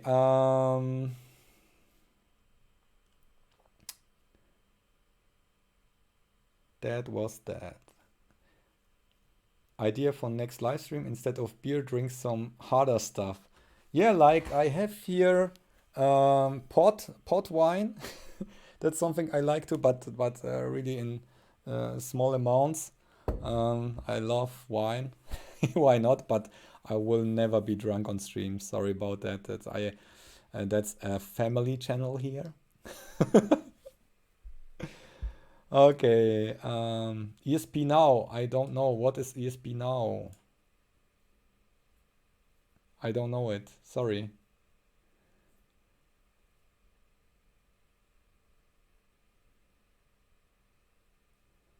Yeah. Organization, yeah. Genre of music that I listen to.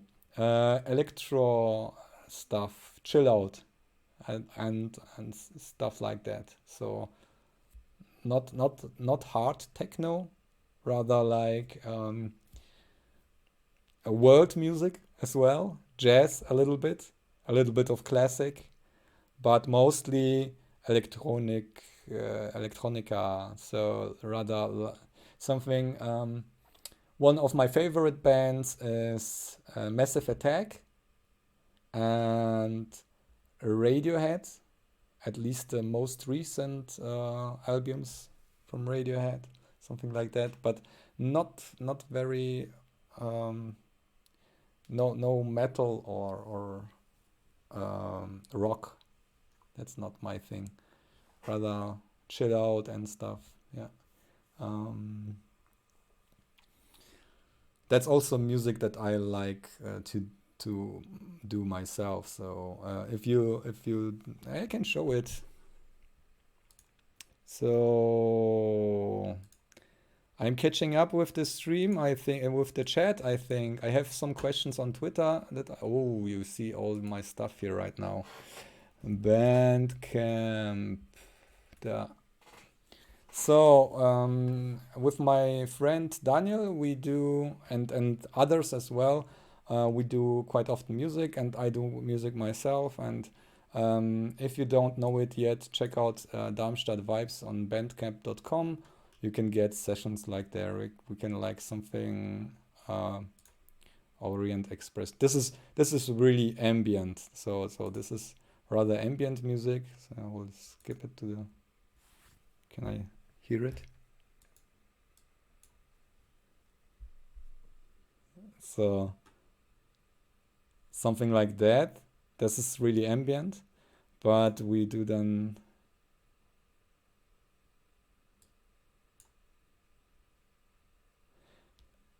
Okay. Disclaimer, this is really not perfect because that's actually recordings of our live sessions. So we just jam with the synthesizers and then we just record it and don't bother mastering and re-editing and capturing all the notes and MIDI files and so on. So that's on Bandcamp, and yeah, there are some albums here, but we have also a YouTube channel, I think, but that's not quite often updated. That's about music. Do you know Stefan Spies?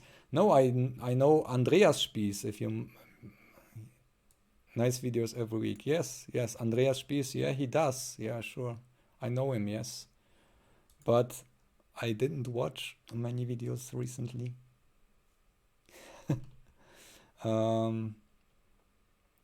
I think he's on the Hacker Day convention currently.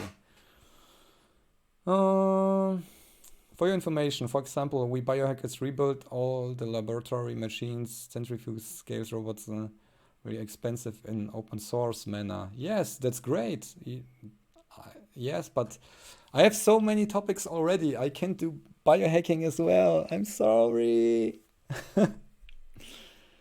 Did you see that Risk V board? No, I didn't. Oh, that's great. Yes, yeah, that's I will just take a note on this and check it out later. Here's my lab. Oh, I didn't cover all the topics yet that I wanted to talk about. I just wanted to stream 2 hours, but 2 hours are ending soon. So we saw your Syrian Junkings bookmark. Yes. Shit.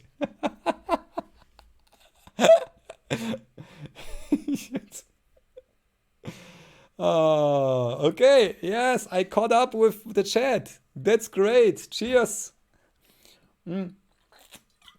Probably just few people there.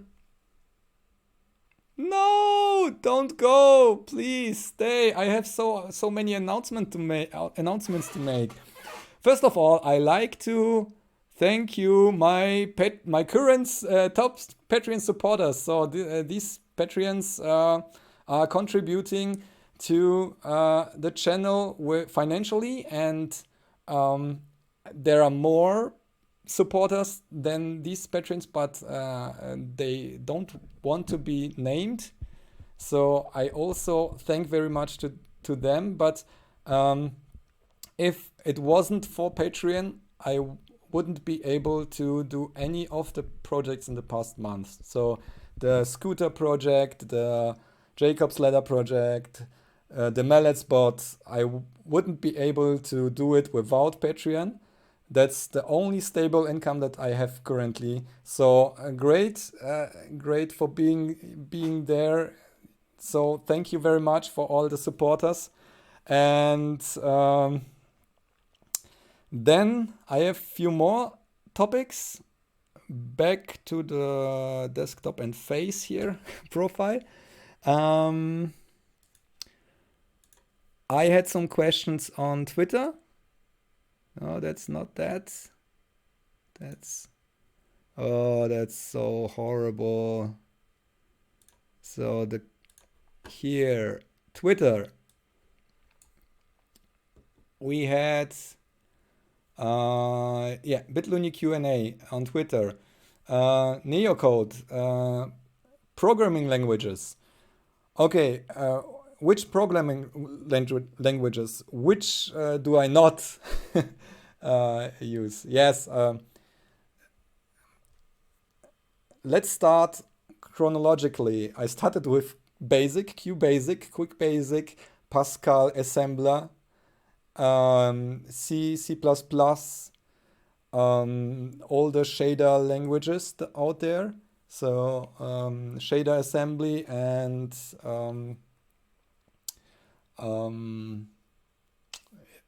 all that stuff. Then PHP, Java, JavaScript, Python. I did not Perl, and I did not these other modern languages out there. So, but many languages. That's always just like another syntax. So if you know one language very well, and if you're coding like me for it's now like 27 years, then you will learn language by language there. If I'm on the Ideen Expo 19, I'm not yet. I don't know. That's a fair in Hannover. It's more related to education, and there is a YouTuber panel on the Ideen Expo. I saw this. I checked after I saw this question here, but these are German-speaking YouTubers, and one of them is like 1 million subscriber, biggie, and the other is doing like very educational stuff. So I will not probably be invited to be like in the YouTuber panel there, and I'm not planning to go there to visit it like a visitor, because it's more focused on young people like students, and I'm already 39, so I'm probably not on the Ideen Expo, but you should check out the Maker Faire in Berlin. I will probably be there, so you can ask me again like 1 month ahead of the Maker Faire and other fairs if I'm there, so I can tell you then. And that's the questions on Twitter. Besuchst du die Electronica? If I'm visiting Electronica, I'm not currently, I don't know of. Sorry about that. Okay, good night, David Watts. Yes, visit his channel. He's a great dude. He does cool projects, nice boards, and nice builds.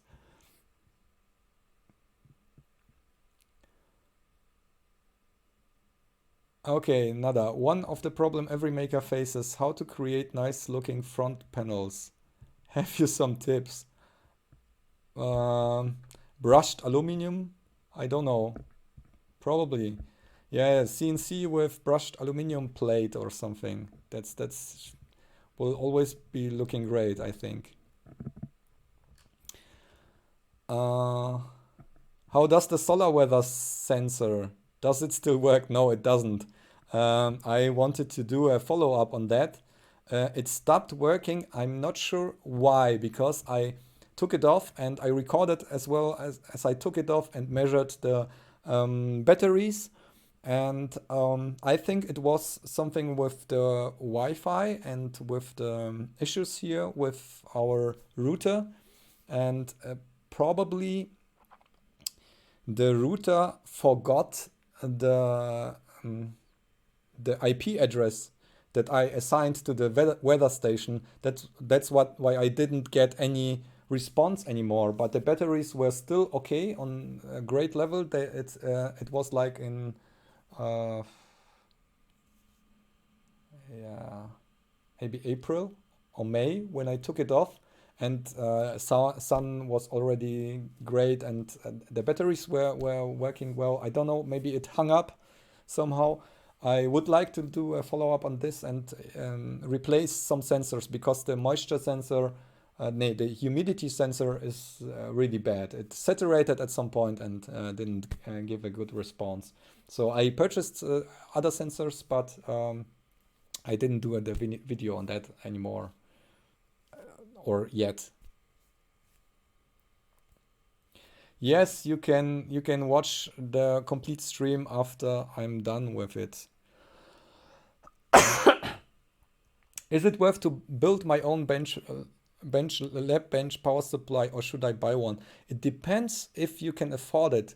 I would buy a simple one for like maybe 50 euros or $50, a silent one, because my one is quite loud. I even replaced the fans back there. It's really reliable and great, but there are these slim ones with only one channel, and yeah, it has to have current and voltage limitations, and if it's passive, then it's optimal. You just need one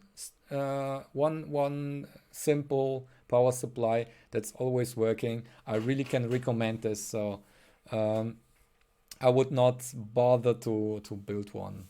So you can build one. I built also one from an old ATX a power supply from a PC.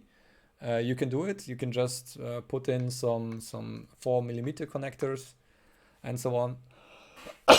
But it's also loud, and yeah, it's not so neat, and you can't limit the current. So current limiting is quite great if you want to charge batteries. You can limit the current to the maximum C that you're charging them. Okay, yeah, I will follow up. Sure. How do you take track of all your USB addresses? Have you a special software for that? Or is your OTA for all your USBs? Sorry, I didn't track them in software. I just put a label on each device that I have out there, or I just look in the router settings and see which device is there, and yeah, check it out. Mostly, but I do quite often just label them with the IP address that I assigned. Did I try the official ESP IDF platform? Yes, I tried it with Platform IO, but I didn't do a project with that. Okay, for those guys who are still around here. Okay, 120 viewers are still there, great. I have maybe some news for you.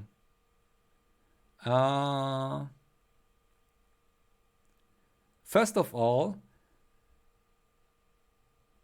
yeah, good night, Harald.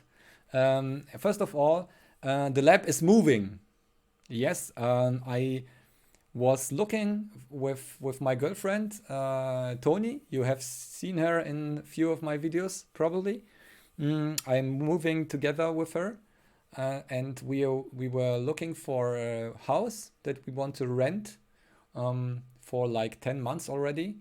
And we finally found something that I can afford somewhat. It will be like 100 euros more than the rent here in this house. But the lab will grow, so I will have 3 times more space than before. I can maybe show even the layout.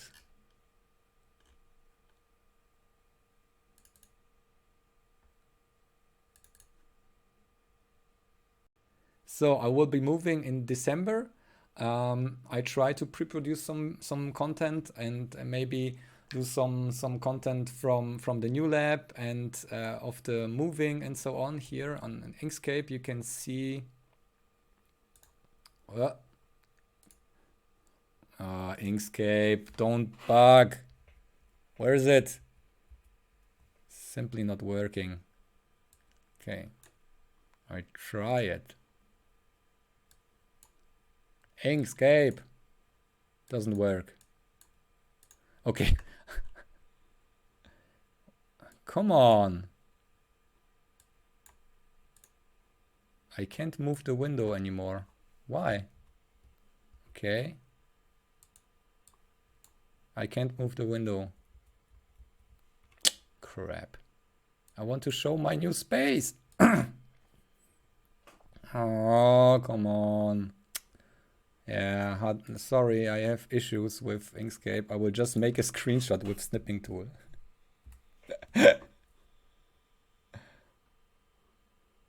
My voice is almost gone. Okay.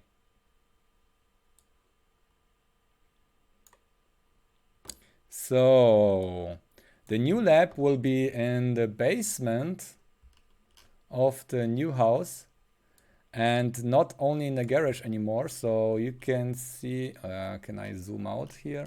I can zoom out. Okay. So my current lab is in the garage. That's somewhat similar size to the new one here. Can maybe highlight it. So that's outside. That's not heated. And I have also the same space in the garage of the new house. And additionally, I got another 30 square meters of heated room in the basement that will be for electronics, maybe sound studio. So I will make music there and editing probably. So everything that's clean will happen in this big room, and it's a heated room, so I can solder there and be there. That's a really step up compared to the current lab, which is not heated. And yeah, I have to go and I have to take on my jacket and use a heater and so on when I'm filming. So the new lab will have a big room. So this room is already twice as big as the current lab. And yet another room in the basement. There is no heater, but it will still be warm enough to work there. And there will be probably metalworking and woodworking. So that's somewhat currently badly shoved in the last 2 meters of the current lab, and I will have a dedicated space, a room dedicated to this not clean stuff like milling and maybe welding. I don't know if I might do welding in the garage, but the space will be threefold. So I will have, it will improve probably in filming because I can place the camera far away and the shots will be really nice. So I hope that will be great. So I will be moving in December. Grüße zurück. And that's the one news. And there will be soon merchandise. I didn't want to announce it as soon as long I don't have a t-shirt myself. But in the past weeks, I have tried to set up a shop and present you with the final current supporter shirt. Where is it? I'm looking for the shop. Can't find it.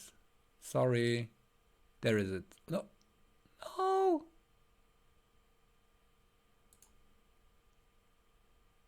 Oh, damn. I hope that it didn't break. Sorry.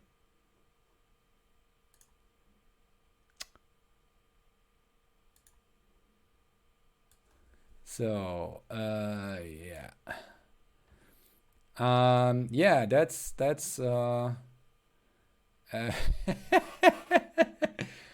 let's say that's a mock-up. I'm not sure about this yet, but you can, if you like to be a crew member. This one I wanted to buy this last week and to let it ship to my place so I can wear it today. But it's it's only this color of this premium fabric is only shippable from US.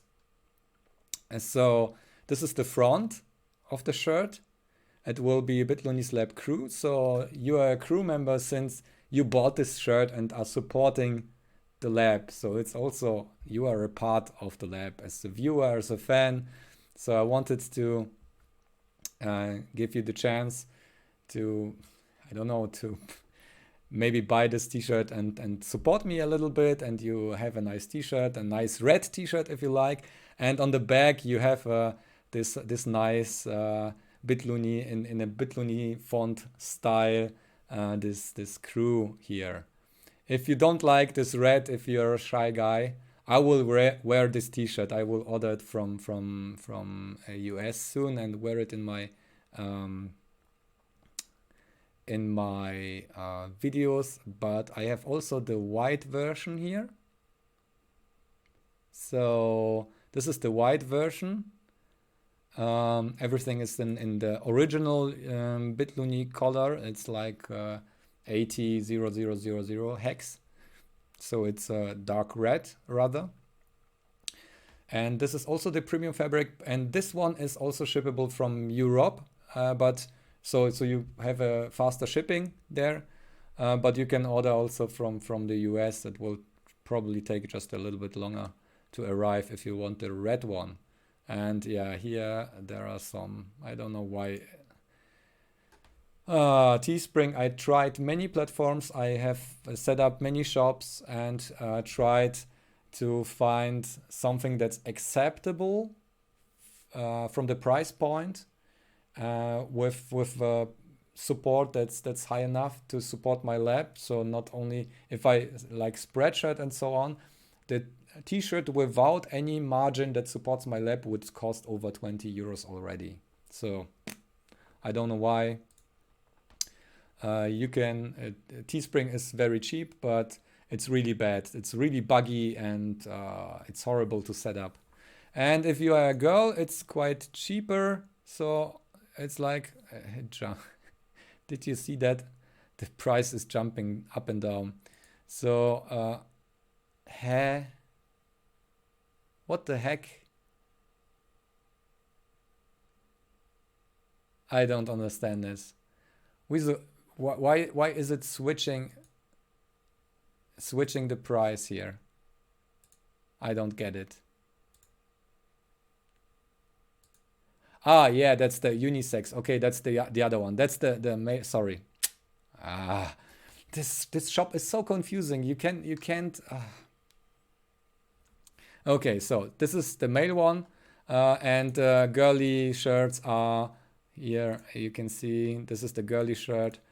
I hope this is centered enough so it won't be on the side. I'm not sure about that. Didn't see that in real life yet, that girly shirt. If you have problems with that shirt or whatever, please tell me, or if you buy a shirt, send pics on Twitter or Instagram and link bitluni at bitluni so I see it. That will be great. And whenever I see you in real life with one of the shirts, I will take immediately a selfie and will post it on social media. But I would take a selfie with you anyway. So that's that. And so whoops, sorry. Oh.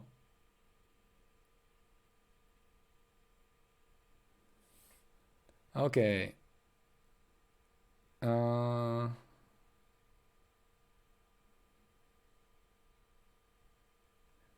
Okay, I'm currently creating a device. Okay, something about the shirts. Yes. I want to support girls on my channel.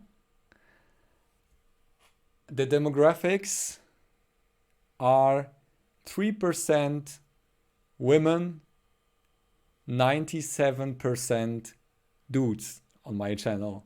So I take a smaller cut from women to support the girls trying electronic stuff and so on.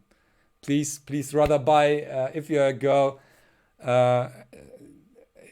with the $5 that you save on the cheaper shirt, buy another ESP32 and try things with it. Okay, I want to. Yeah, that's sexist. I'm sorry about that. Yes, yeah, I will put the link to the shop. I will just post it here, and I will post the link somewhere else as well, so you can check out.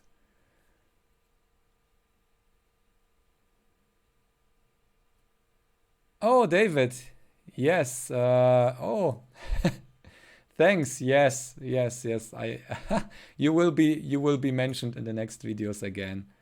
Yeah. Never mind. You're a really great supporter. You have been for so many months already. I'm really thankful for any supporters that have been around for some time. And I think even there will be a special version of the shirt that looks a little bit different for the supporters that supported me financially with a certain amount, like $50 at least or something. So I will get to them and print a special version, and they will get a special shirt about it. But that will take probably a few weeks. So sorry about that.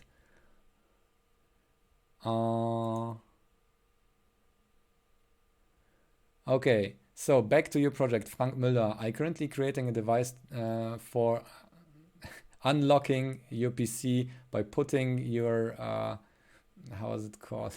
Your keys next to a little Arduino ESP connected scale next to my monitor. Do you think about my idea? It sounds like something for NFC. So or RFID. You can just buy an RFID tag and put it to your keys, and probably use an RFID reader to unlock your PC. It's a good idea. A simple project probably to build. I don't know how you interface the Arduino to the unlocking mechanism of your PC. If it works somehow. Okay, Max Int, you are welcome. I thank you for being around. And I think the t-shirt was the last announcement I wanted to make for today. 2 hours have passed. I have still some editing to do, but if you want to chat, we can stay another few sips.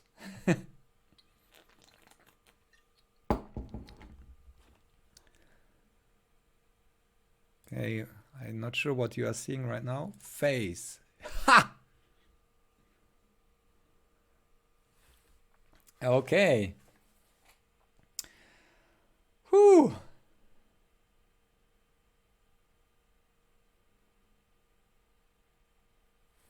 Do you want a sneak peek on the video that I'm editing currently? I will try. If I can load it. Yeah, my PC is currently really busy.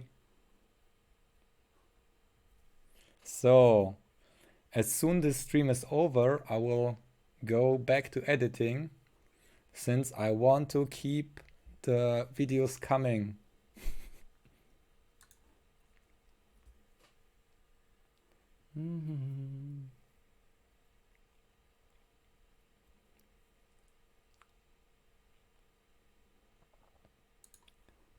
Here, desktop and face. Yeah, that's my editing. That's a quite simple video currently. It has only like 50 cuts probably. The voiceover is already done. And here you see, yeah, that's oh,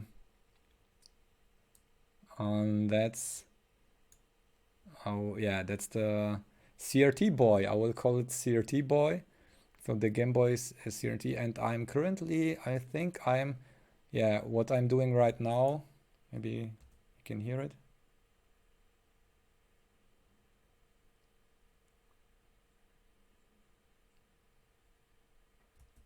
Okay, so I'm syncing currently the footage that I have with my voiceover that I recorded like 5 hours ago. And I have still to do like this part here, but I have many soldering that's really sped up. Much soldering footage that I will probably shorten somehow.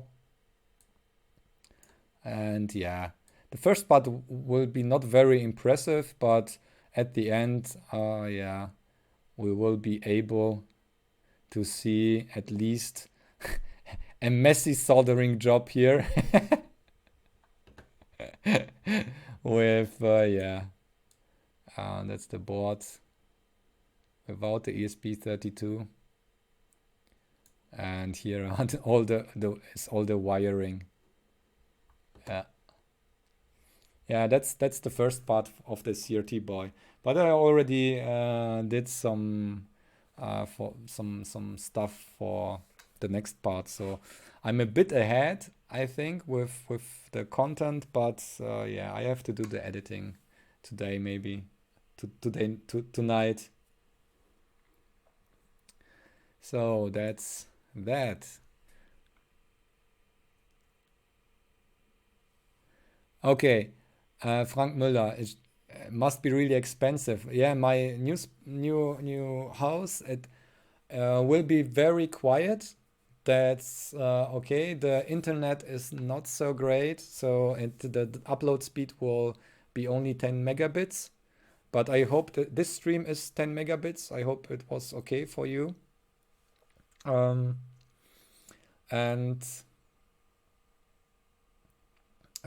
it's not expensive.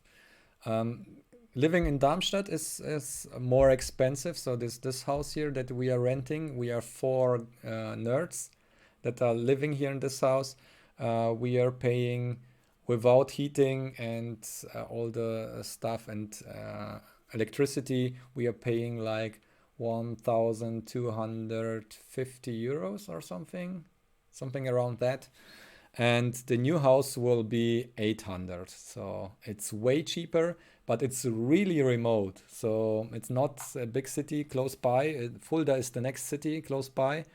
It will be really remote, but quiet, and I can concentrate on doing the projects, and I will have plenty of space.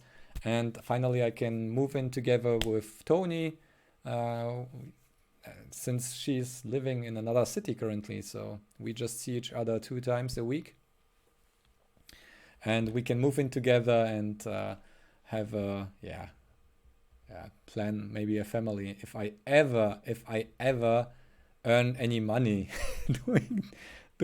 doing this stuff here. Yeah, I should probably just take all the sponsoring from JLC, PCB and whatnot. Just sell out. Yeah, maybe the t-shirts will help to finally pay my rent and so on. Oh, Lawrence Longer. Yeah, it's far away. It's like 1.5 hours ride from here. It's probably not far if you're living in US, because the US is quite big. So a 2-hour ride is not far. But Germany, yeah, it's quite remote there. So it's far from Frankfurt, but also it's far from the international airport. The international airport did messed so many shots that I did outside, messed up, because the plane was too loud and you couldn't hear anything, or yeah. So I had always to just cut out parts that are important of my videos, because there was just a plane and they are really low. So they are flying like, I don't know, you can almost touch them here. And recording the voiceovers and so on, it's only possible after 11 o'clock in the evening, because then it's forbidden to fly. So the airport closes until 5 o'clock. And then I can do the voiceovers. Today I did the voiceovers during the day, and that takes much longer and is really annoying, because always I have to wait until a plane is passed by so I can continue to record. Otherwise you will hear constantly planes in the background. Oh, stream quality was awesome. Yeah, I didn't stream in 60 frames per second. I don't know, was it streaming in 60? No, I think I was, it was like 30 frames.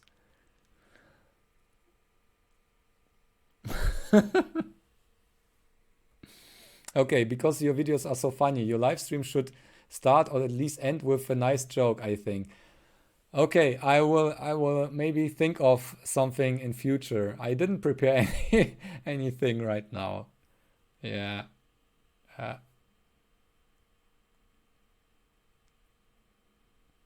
Somehow the color does not fit in your shop.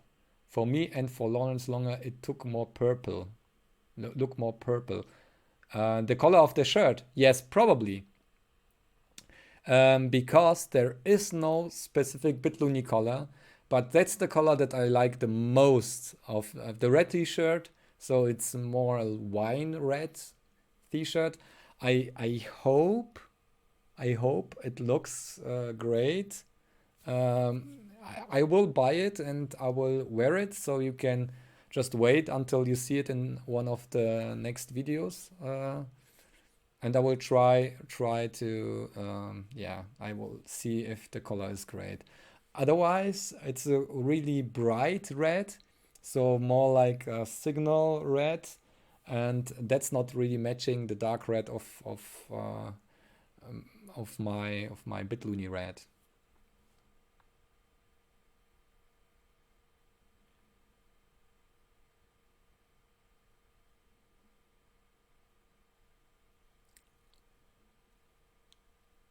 Not sure what this means. Oh, did you do paragliding? I'm a paraglider as well. You are yeah, bits and bytes. No, yeah, you saw my videos already. Saludos desde Venezuela. Saludos. I think. Hola, hola, ¿qué tal, Carlos? Okay, I think the stream was fun. I'm sorry that I couldn't keep up with the chat. I hope you have.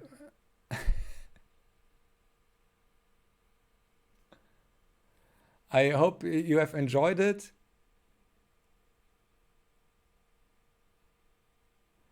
I showed the wine red one. This was, I can show the shop again. No, that's what's the wrong. Oh, crap. I did open probably the wrong browser window. No. Okay, didn't open here. Okay, so oh, I see. Oh, I'm sorry. Just visit the shop. I see on the yeah, this is really bright red, but that's not how it looks. This is the encoder. So this is an encoding issue. Just visit the shop. It doesn't look bright. The bright one looks really really bright. So this is just the quality of the encoding is really bad here. Sorry about that. The bright one, I think it is not listed. I can maybe show it. It will probably look the same because the compression reduces it to basic red. But this one actually looks really nice. Just visit the shop and you will see this is the only one that will be listed. The other reds are hidden. I think, yeah, I will just show you what I have done here. Yeah, those are, I even maybe no, it's not listed anymore. Yeah, no, it's not there anymore. But this is it's really a really bright color. It really looks like this red, but this is really too bright. It's not matching my color scheme. Oh, I'm kind of shifted here. Whoops. What happened here? Okay. Yeah, but visit the shop and you will see the red matches really, or it's a nicer red than the one that that is showing on the stream currently. Okay, I think that's all. My beer is empty. I plan to drink too, but I was talking too much. I hope you enjoyed and your questions were answered.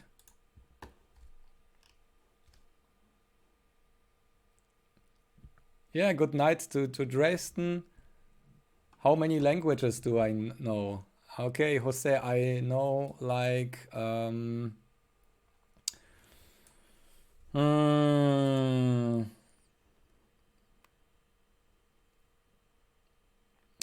let me count. I know like, what is this?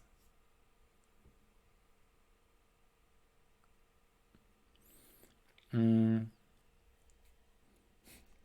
night. I know Polish, German, English, a bit French. I'm learning Spanish currently. So I try at least with Duolingo for 2 months already. And I would love to speak Chinese somehow, because if I ever want to make a product, I need somehow to communicate with the Chinese dudes. To maybe I will learn a bit Chinese, but this is a hard task. At least at my age, to learn another language is hard. So I'm fine with the, let's say, 3 languages that I can speak fluently, at least a bit fluently. So then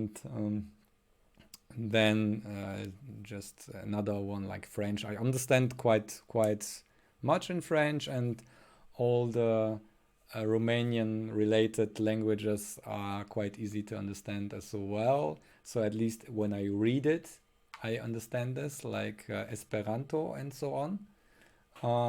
That's quite easy to understand. That's why I'm also learning Spanish, because yeah, Spanish is a widespread language.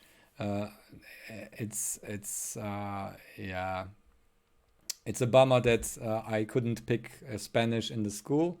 So the only thing that was offered as a second language in the German school was French at the time I was visiting there. So I had to do 4 years of French, but yeah, I can't speak very well. Salut, ça va? Oui, ça va bien, merci. That's all. But I understand anything. Okay. I think that's all. So guys, thank you all for being here. And thank you for the donations also that you did also on stream, and for the new Patreons that joined, and for the current Patreons that are really supporting the lab. I would have to work again if it wasn't for Patreon currently. So thank you for that, and all the PayPal supporters. So I have really to point that out. There are quite often, or not often, but occasionally there is a like notification that I get from PayPal that someone donated like $5 Australian dollars or something. So it's really cool to see that people from all over the world are just sending a few bucks my way to yeah, support the projects. And yeah, thank you very much for being here, and I hope we get the next 50,000 quick. So I need just one trending video on YouTube.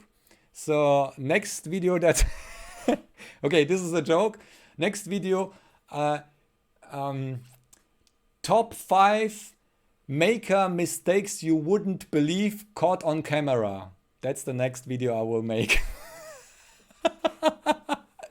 No, really, that's that, and really clickbait, like some kind of ass on the cover image. So that will be trending, and then we will get like 100 subscribers, 100,000 instantly. Oh yes.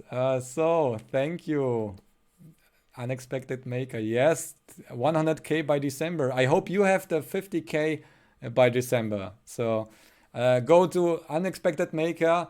Uh, he deserves more subscribers, and yeah, he will have soon. I know it. Yeah, and yeah. See you next time. Bye.